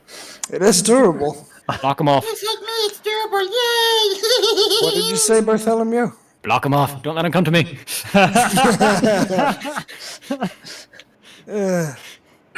Yeah, you know what? He's scared of like last time when the pirates came up to him and just one-shot him. I was actually tempted to run over here and then use a hide action. I'm gonna hit the green fucker. Okay. I do not hit the green fucker. Okay. Yeah, so you miss. 10. I was just reading something on his page. Oh god, that's not good. So, you miss. It is now... Do you have a bonus action or anything you want to take? Do you have a bonus action you can take? I know. I have my second wind I can take to restore hit points, which is a good idea. So I will actually do that. Okay, so how many hit points do you... Did it do it for me? Okay. Okay. Yes. All the cocaine. Yay, cooking! Yeah, I just roll 1d10 plus 4, right? I believe so. Okay, there we go. 8 hit points back. Yay. Bloop. Okay. And that would be my turn. Its turn. And... Can I have... Lucian, Small R, and Heart. Roll me Constitution saving throws, please. I'm so glad I moved out of there. His mouth opens and the breath releases. Oh god. Oh, no. 8. Oh, we're not doing well at this at all. No. This is gonna suck. Okay, so This is why I Fluffy, hadn't had Fluffy's the only damage, one taking half damage. Does Fluffy have resistance? Yes. Yes, he does. So he takes half of the half. Well, no, wait. Do you have resistance to poison? Against poison. Advantage against poisoning. Yeah. Defenses. So yeah, you resist poison, so you take half of half. You take a quarter damage. Yeah. So that's 6, 10. Then 2 more of these. 12. So Lucian and Hart are taking 12 damage. Ouch. That actually really hurts. Glad I healed. And Really Fluffy glad I is healed. taking 3 damage. Wow! Damn. Fluffy do be I tanky. have lost more than half my HP in not one attack. And I am close to half. upon releasing its breath and Kying seeing the pain of one of you three, he takes a moment just like he kind of just steps back. Hang on, he's stepping back? He steps back in a Is shock that shock-like state. Is that not attack of opportunity? That That's right there. I was about to ask. Yeah, that would You be get an attack of Because he's opportunity. not disengaging. He's taking a step back in shock. You get attack of opportunity, both Fluffy and Lucian. Hang on, I have ranged daggers. Does that mean I get attacked as well? I don't believe so. I'll double check in future. About Yeah. range. I believe it would have to still be in melee range. Okay, no, that's fine then. That's sweet. Otherwise, I could get attack on an opportunity every time something moves. That's a Yeah, 24 that's to the hit. You hit. Fluffy, do attack with something. Okay. Jeez. On my turn, would I be able to roll a perception check? Sure. 9, so Fluffy does not hit. So Lucian roll damage. 10. Okay. This thing is looking really wounded. And with that, it is now Argo's turn. Yay, my turn. Fucking Sorry. potato, let's go. I'm just going to attempt to finish this guy off in front Just of give me me. a moment while I get back to So Argo. he There was we in go. shock of them taking damage, or the wolf not taking as much damage? No, he was in shock of one of you three taking damage. The sight of you. The same as in the same vision that distracted him from his saving throw from Toll of the Dead. Right, so I'm gonna Something to do with the medallion. put my shield on my back Don't To- know what you're on about. to dual wield. Okay. Did you will? Do you have another sword? No, not dual wield. Dual. Joel That is grasp. no Yeah. information for you to know yet. Yep. Double-handed. Two-handed motherfucker. Interesting. 20. Yeah, that hits. 9 damage. And you kill him. You kill that last Drake. So essentially, the So now it's sword just the brings green fucker. down and slices in two. Yes. And I can move. Yes. You can still move. No. Actually, I can. Let's see.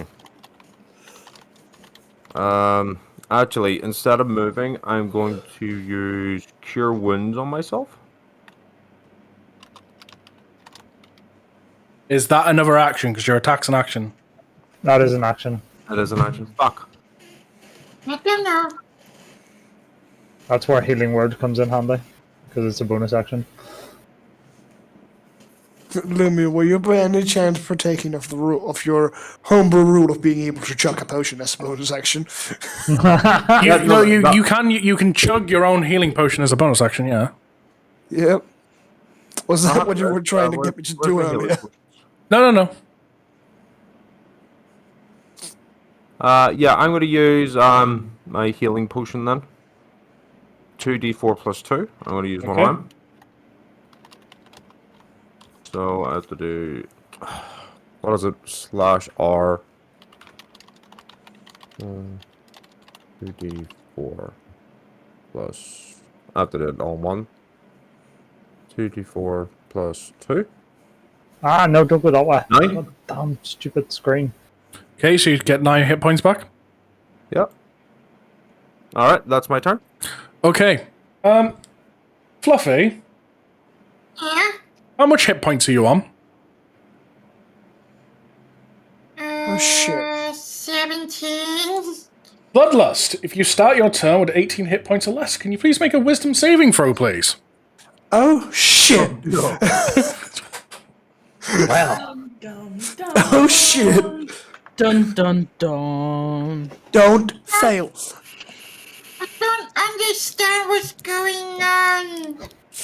Can you just Will can you do, fail? Can you do a wisdom saving throw? Shit. Oh, God. Shit. No. Shit. That's At this critical point, failure. Fluffy, the amount of damage you've taken, you can't concentrate on this form anymore. The bloodlust is sinking in. All you want to do is just kill. Oh, It's like a red cover goes over your eyes. Now, what I am going to do... Wait, no, wait, Fluffy. What I am going to do now is I'm going to roll d20. Because the thing is, you've got to attack the closest thing to you. Oh, There's shit. two of us. Shit. There's two of us. There's two of us. Which one is it? You immediately turn to your side and attack this person that's your friend that you traveled to the academy with. Can you please do an attack against Lucian, please? Shit. Yeah. This is the instant downside of. heartbreak. Fuck! Get that. I'm sorry. I just look up at my friend and this bloodlust as he just slashes towards me. No, because he nat one's that as well. So he goes to swing. He goes to swing so hard. Can you please roll damage for me? Oh God. What? Can you roll damage on that attack? It's your, by the way, it is your werewolf form attack, so it should be that predatory strike one. Oh shit. But you not one of it. Can you roll the damage for predatory strike? Yeah.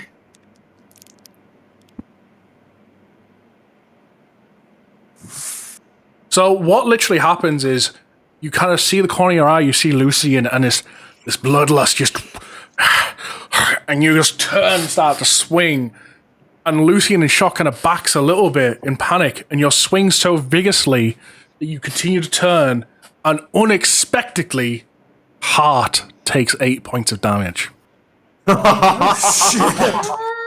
Horny fox no more. The moment the blood scratches across Heart's chest, a sense of realization kicks in your head, and you regain consciousness, and you see what you've done. Oh no! That My i- horny fox. That is also the end of your turn. Holy shit. And Heart is on 3 HP. I'll kill you by shooting an arrow into you. It is now Lucid's turn. Is it no? Sorry, not Lucid. Kitten. There's the dragon's there. My bad. I'm so slow with the blah, blah, blah, blah. Kitten turn. So as a First time DMing. As a bonus action, can I roll a perception check to try and figure out what's got the creature in such shock right now? Go ahead. Okay. Fuck it. I'm not even gonna deal with physical dice anymore. Fuck that shit. Fair enough. No, I don't fucking see shit. You've got no idea what's got this thing flustered. Would my passive insight have picked up on anything? Um. I just realized that. Passive insight of 16. With your passive insight, you can tell it's either Big R or it's Heart that's frustrating him. It's like it's one of them two knocking him off his game. Okay. So, if I remember correctly, I don't get it.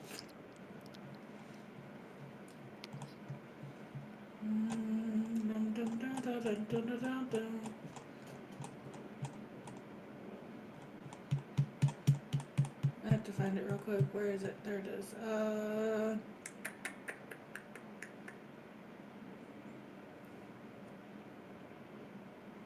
No, it does not fucking tell me. Thank you. If the horny fox was smart, he would walk away and heal me so I don't kill any more fucking teammates! It's an action to chuck a potion in as well, right? The horny fox is bleeding out right now. It's a bonus action to almost. take a healing potion. It's an action to give someone else one. Gotcha. So, Don't worry, I got this. Okay. I've got this. It's fine. I got this. I got this. I'm a healer by nature. I'm fine. You're a horny motherfucker, aren't you? So what are you thinking, Kitten? What's your move? Alright. So I'm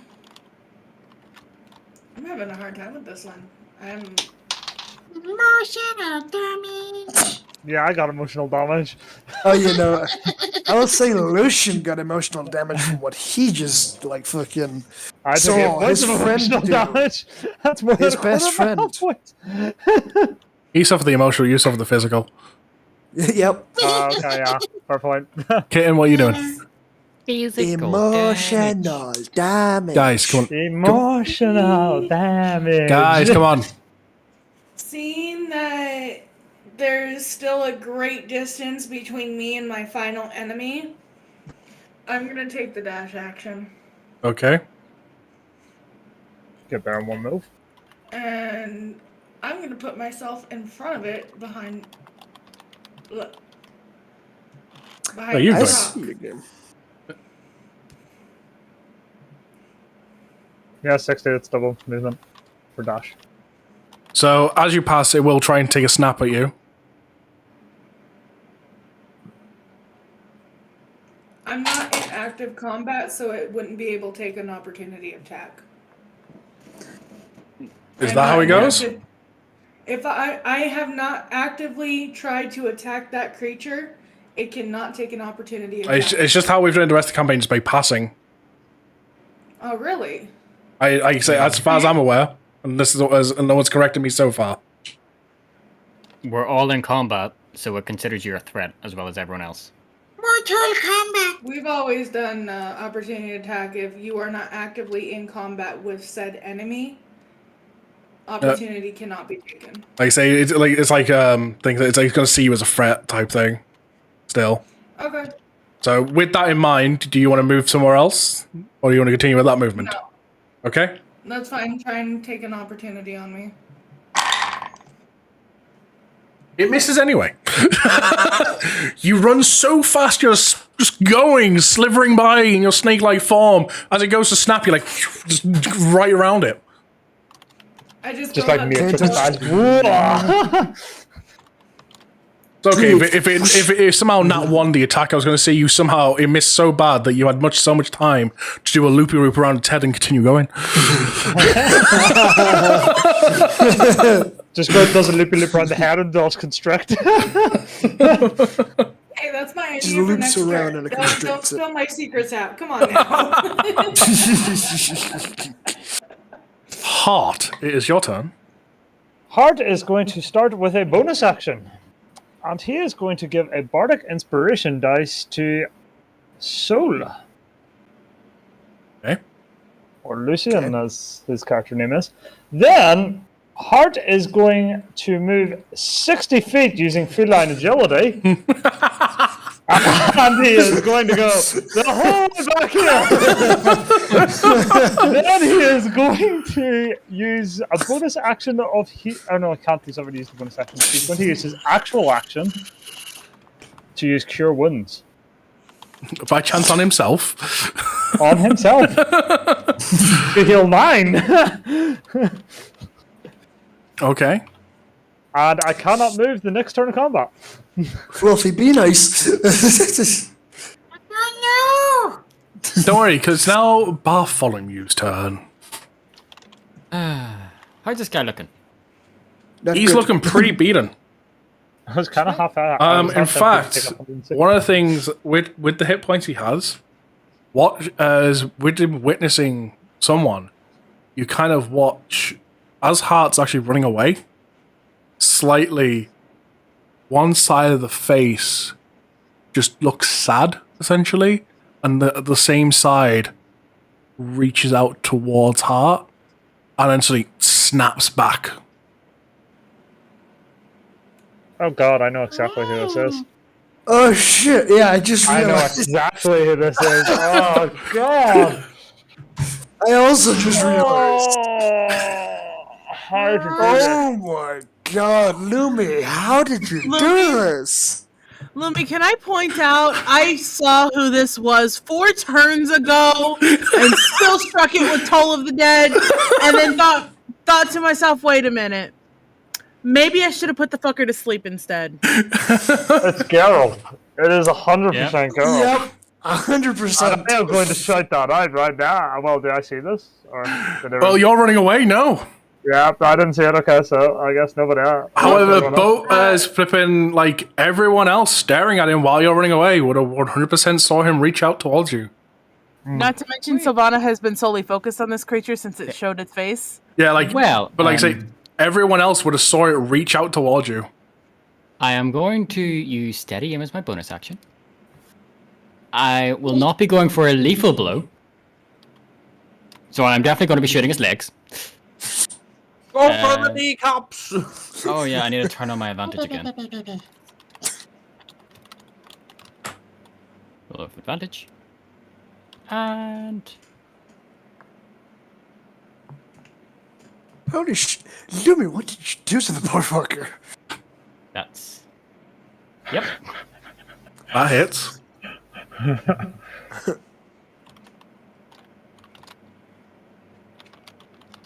And while I say this, or while I do this, I would like to shout out, Geralt, sit down.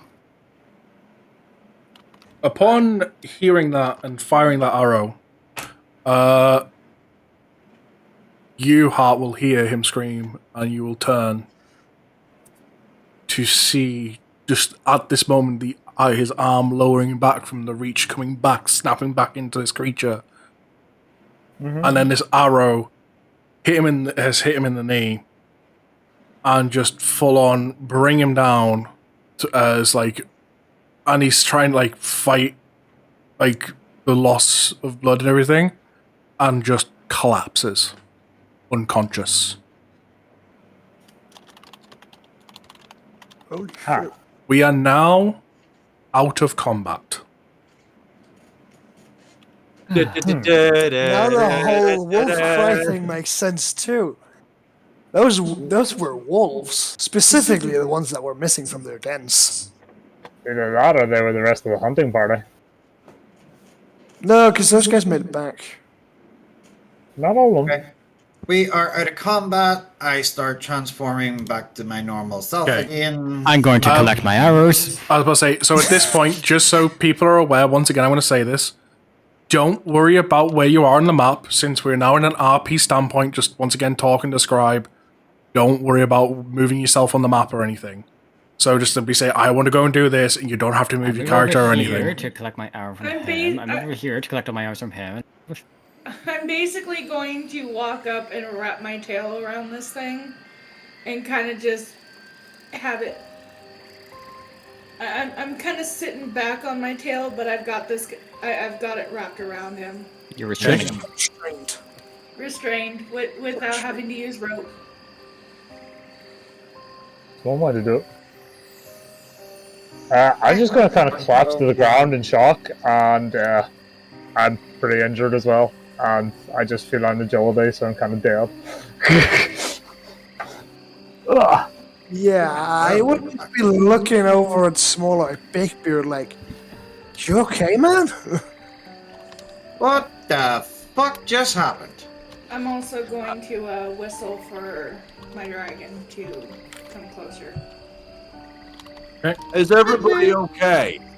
Is everybody No. alright? Answer's no. Emotional damage, goddammit. I got bitten by a Geralt. By Geralt.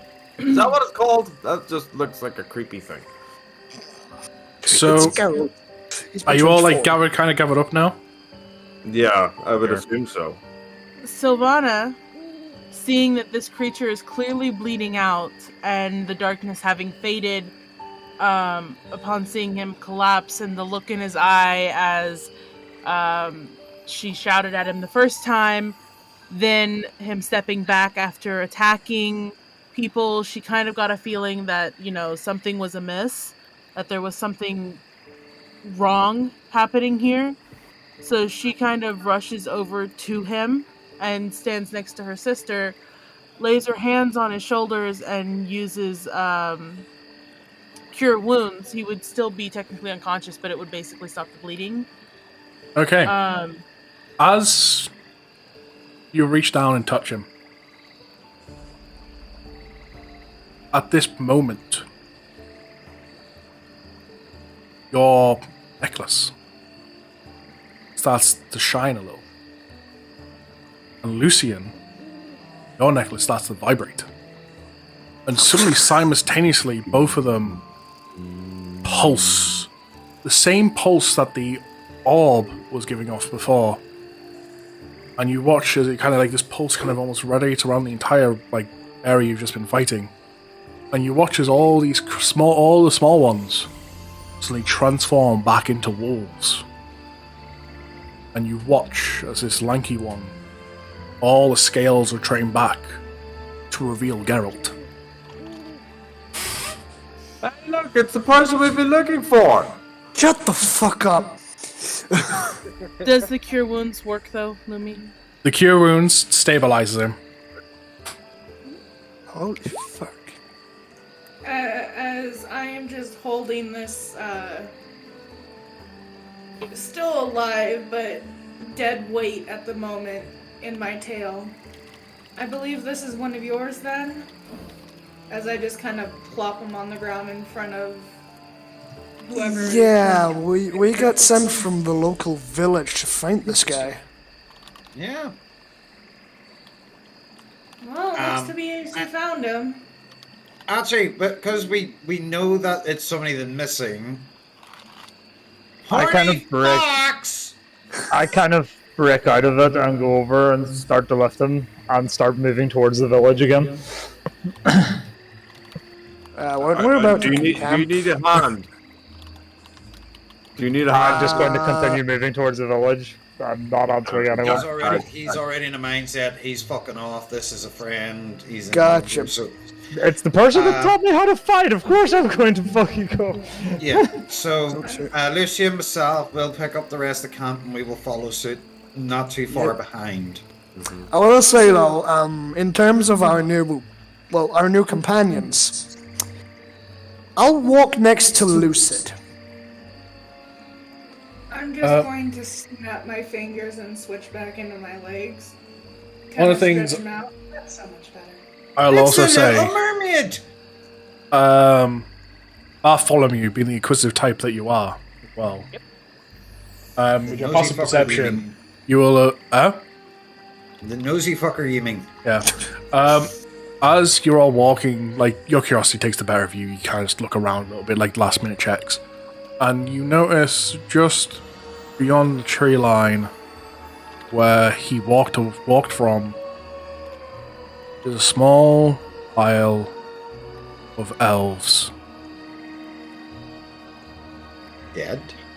All dead, scratch marks.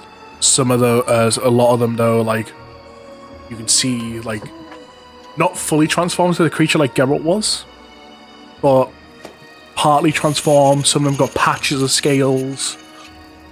In your experience, these have clearly been experimented. And judging on the progress, Geralt was the final result. Okay. So it's not that they're slowly turning into them while we're dead. We're just... They died while being They were experimented on by the alive. sounds of it. They were alive while they got experimented on. Yeah. Also, in terms of our new companions, I I'm would going to like shout to to the run others and tell them this. You would like to what? I'd like to shout to my companions and tell them what I found. So, at this point, you're going to shout back. Hart's obviously not with you. He's still walking towards the village. But the rest of us all now know, apart from Hart. Yeah, because like he by the time like he would have noticed like Hart's on a like say like he was like he's just walking. Man by. on a mission, away you go. Yeah. I would like to search through these bodies, see if anything was left behind by the cultists. That's who I'm assuming has done this. The only thing of note that you find is a necklace. Okay. ring. Pitch red. With a dragon coiling around it. With 5 heads. Yay, Yu-Gi-Oh! 5-headed dragon. So is this a necklace or a ring? It's a necklace. It's a necklace, but like It has a ring, It's just like a ring on a chain kind of thing. it's like that, but it's red. but the ring part's red, and the dragon's around the entire ring with 5 heads at separate points. Okay. Grab me if I'm wrong, Find but did we not something find one of them? Similar in No, chapter you did not 1? find one of them. No. Does No, you this don't found ring any bells to me or seem familiar? Not to you. No. Okay. Question, are you going to show this to the rest of us? Yeah, I'm gonna show it to the rest of you. I take it this is going to give me some vibes. Yes, because it looks very similar to what you're wearing. I'm going to say this to the party. May I see that real quick? Just sort of walk over to Bartholomew and ask for the necklace. Mm-hmm. I pulled the necklace out of my hand. The other person that would notice get weird vibes from it, due to their training, would be your character, Kitten.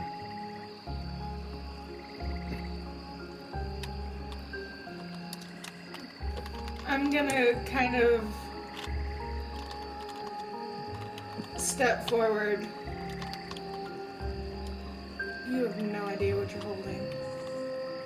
Do you? Nope. No, but I clue. can tell you this much. And I just grabbed my own necklace from my neck. I have one too. At this point, your passive investigate high enough, fuck it.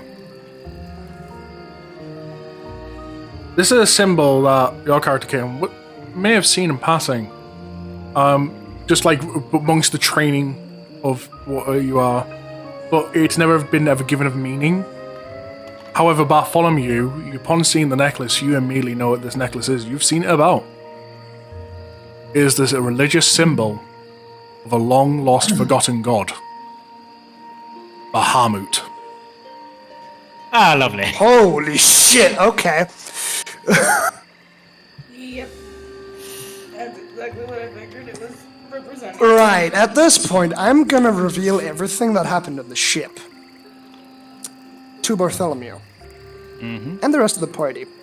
So, guys, on the ship, Do you all went to even... bed. You also revealed the cloak guy. Yes, I do.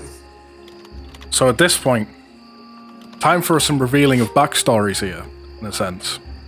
Yep. You all have memory triggers. Now, it's up to you if you say these out loud.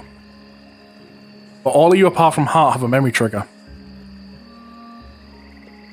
Your character, Lucid, when told about this hooded figure that stared him in the eyes, remember the man that took you on the boat to get you off the isle?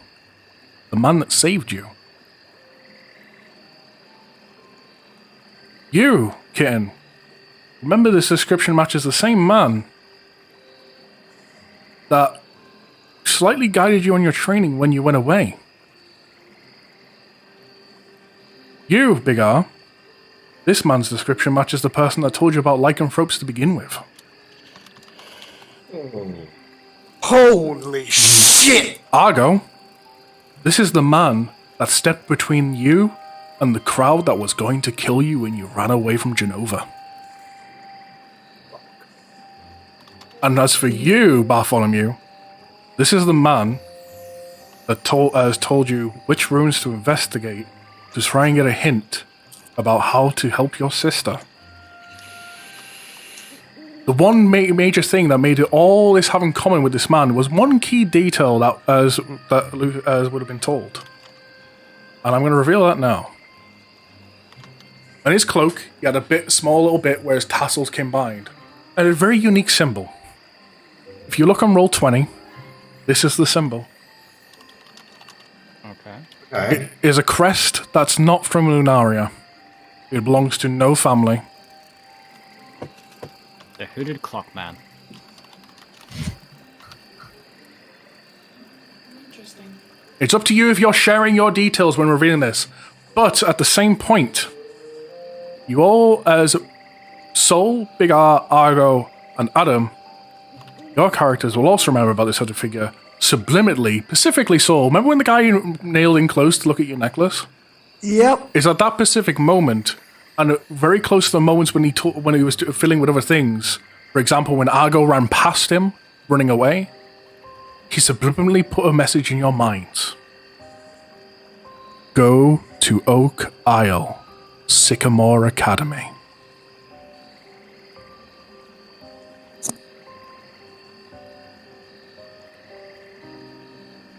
Dun dun dun! Sorry, I couldn't help myself.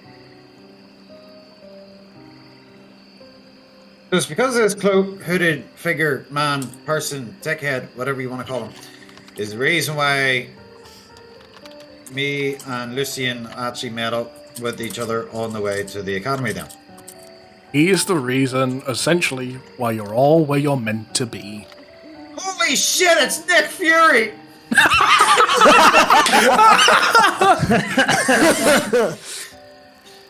We're the Avengers! I'm just gonna pop up. I need some ale after this one. What about you guys on the house? Yeah, I'm right now. Time to I drink. think we all deserve a long rest. Like I say, it's Before we get the back to details you the remember game. about the Hooded Man, are you just sharing them with each other, or are you keeping that memory to yourself until you feel comfortable? I will half share. I am I'll being very vague about it. I'll half share. I'll tell him that he told me which ruins to investigate. I won't tell him why those ruins were important.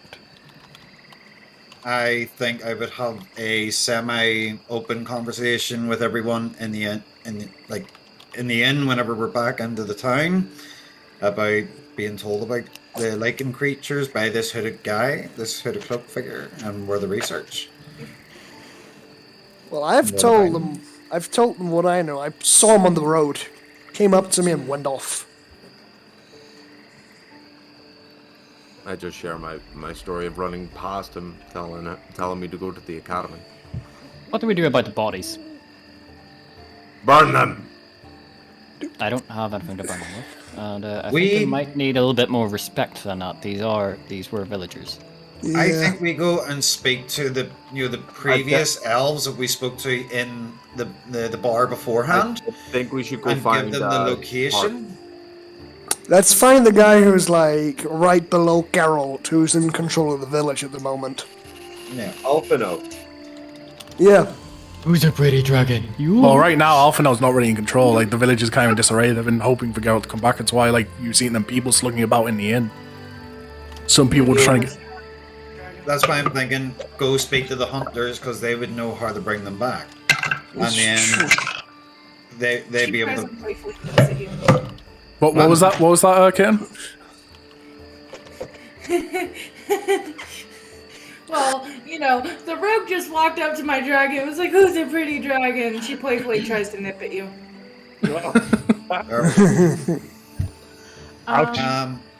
As we converge into the inn, we decide to Wait, Lucius, maybe have something, what? Yep.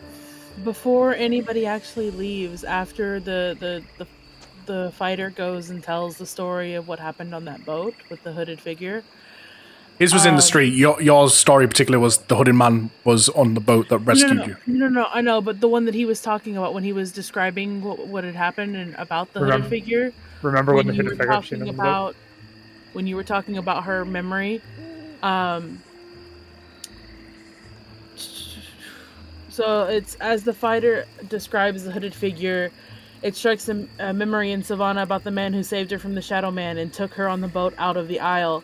It's at this moment that Savannah starts sobbing, collapsing to her knees as she remembers the vivid screams of her parents as the Shadow Man slaughtered them. She remembers the metal men and the twisted mutated beings and the chromatic dragons vividly in her mind, and she's left shaking on the floor of the forest as the That's rest a of point. everyone around her talks. The words bounce around in her head, but nothing registers.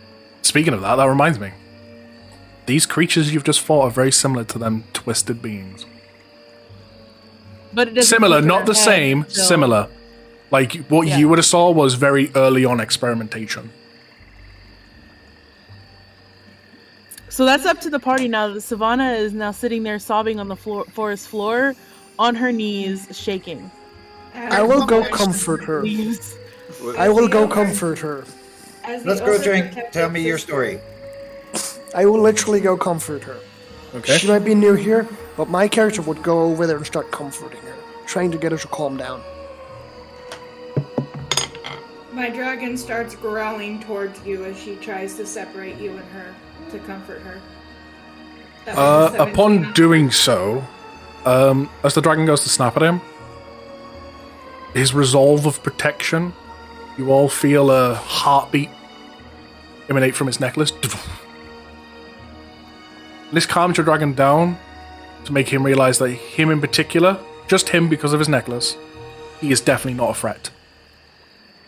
If anyone else tries to approach, the dragon will attack, but particularly him, she realizes. I would She'll say. calm down and curl up in the lap of Savannah, trying to do what she's done since we've had her. Okay. Not being rude. Dwarf, dragons, don't have a good relationship. I don't go near yous. I just say, hello, new friends. Come with us. We seem to have some sort of connection of some sort of trauma, pain, heartache, whatever. My friend one of our companions have already left. I would like to speak to you more in depth if you wish. Would you like to follow us back into the village towards the inn, and then have a full sit-down conversation while we look for our bard? And if your dragon touches my gold, I swear to God, Baruch Kazak. No. She has her own little horde. Trust me. She's fine. These hordes friends. But yeah, like I said, I need a drink after this. Yes, I could do up a hot glass of milk myself. My little girl over there could need a snack, as I kind of walk over to my sister and kind of pick her up and throw her on my back. I literally look at the rest of the company, go into my wee side pouch, pull out a deck of Yu-Gi-Oh cards and go, "It's time to duel!" Fuck's sake. Livy, quickly, make it a shadow game. The shiny cardboard did not exist in this day and age. 5,000 years ago.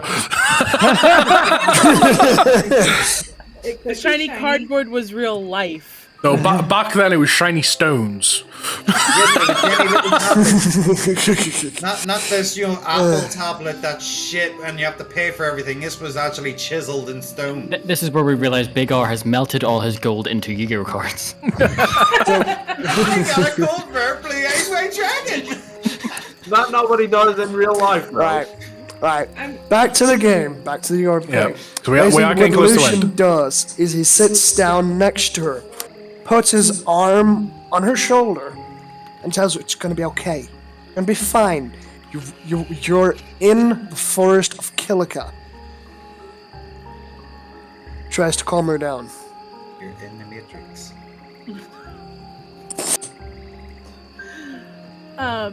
Seeing the fact that, Lailu kind of seemingly trusts the fighter, Savannah starts to calm down just a little bit, but not to the point where she's even able to speak at the moment. I reach out my hand as to try and help her to stand up. Sabrina's already picked her up and thrown her on her she's already been picked up. Huh? Yeah, I was about to say. Okay. Sabrina's already thrown her on her shoulders like a piggy. Okay, I did not hear that. Sorry. Let's continue. Do we at least get a nod from the pair of yous to go to the fucking inn? I want to drink and go piss. We have been out in this forest. I have had all the ale from this morning, and it's starting to go through me. While you are still discussing, I'm going to run after our fox, who is not the biggest or strongest creature here, who is currently single-handedly trying to drag his friend. With severe injuries, can we Yes. please go? So Yes, yeah, I'm going to run off after him. Okay. Thank you, for fuck's sake, let's go. Okay, I'm so just gonna say half-minded in Sylvan/Draconic to my dragon. Come on, let's go. As I start walking down the road with. as one of the things I will say upon this entire encounter, Lucian, you usually understand the word "go" from Draconic. You don't realize, you don't know, like, you hear it, you just pay no attention. It's like, wait, what? And just pay no mind afterwards. It's like, for a brief moment, there was a Draconic understanding, and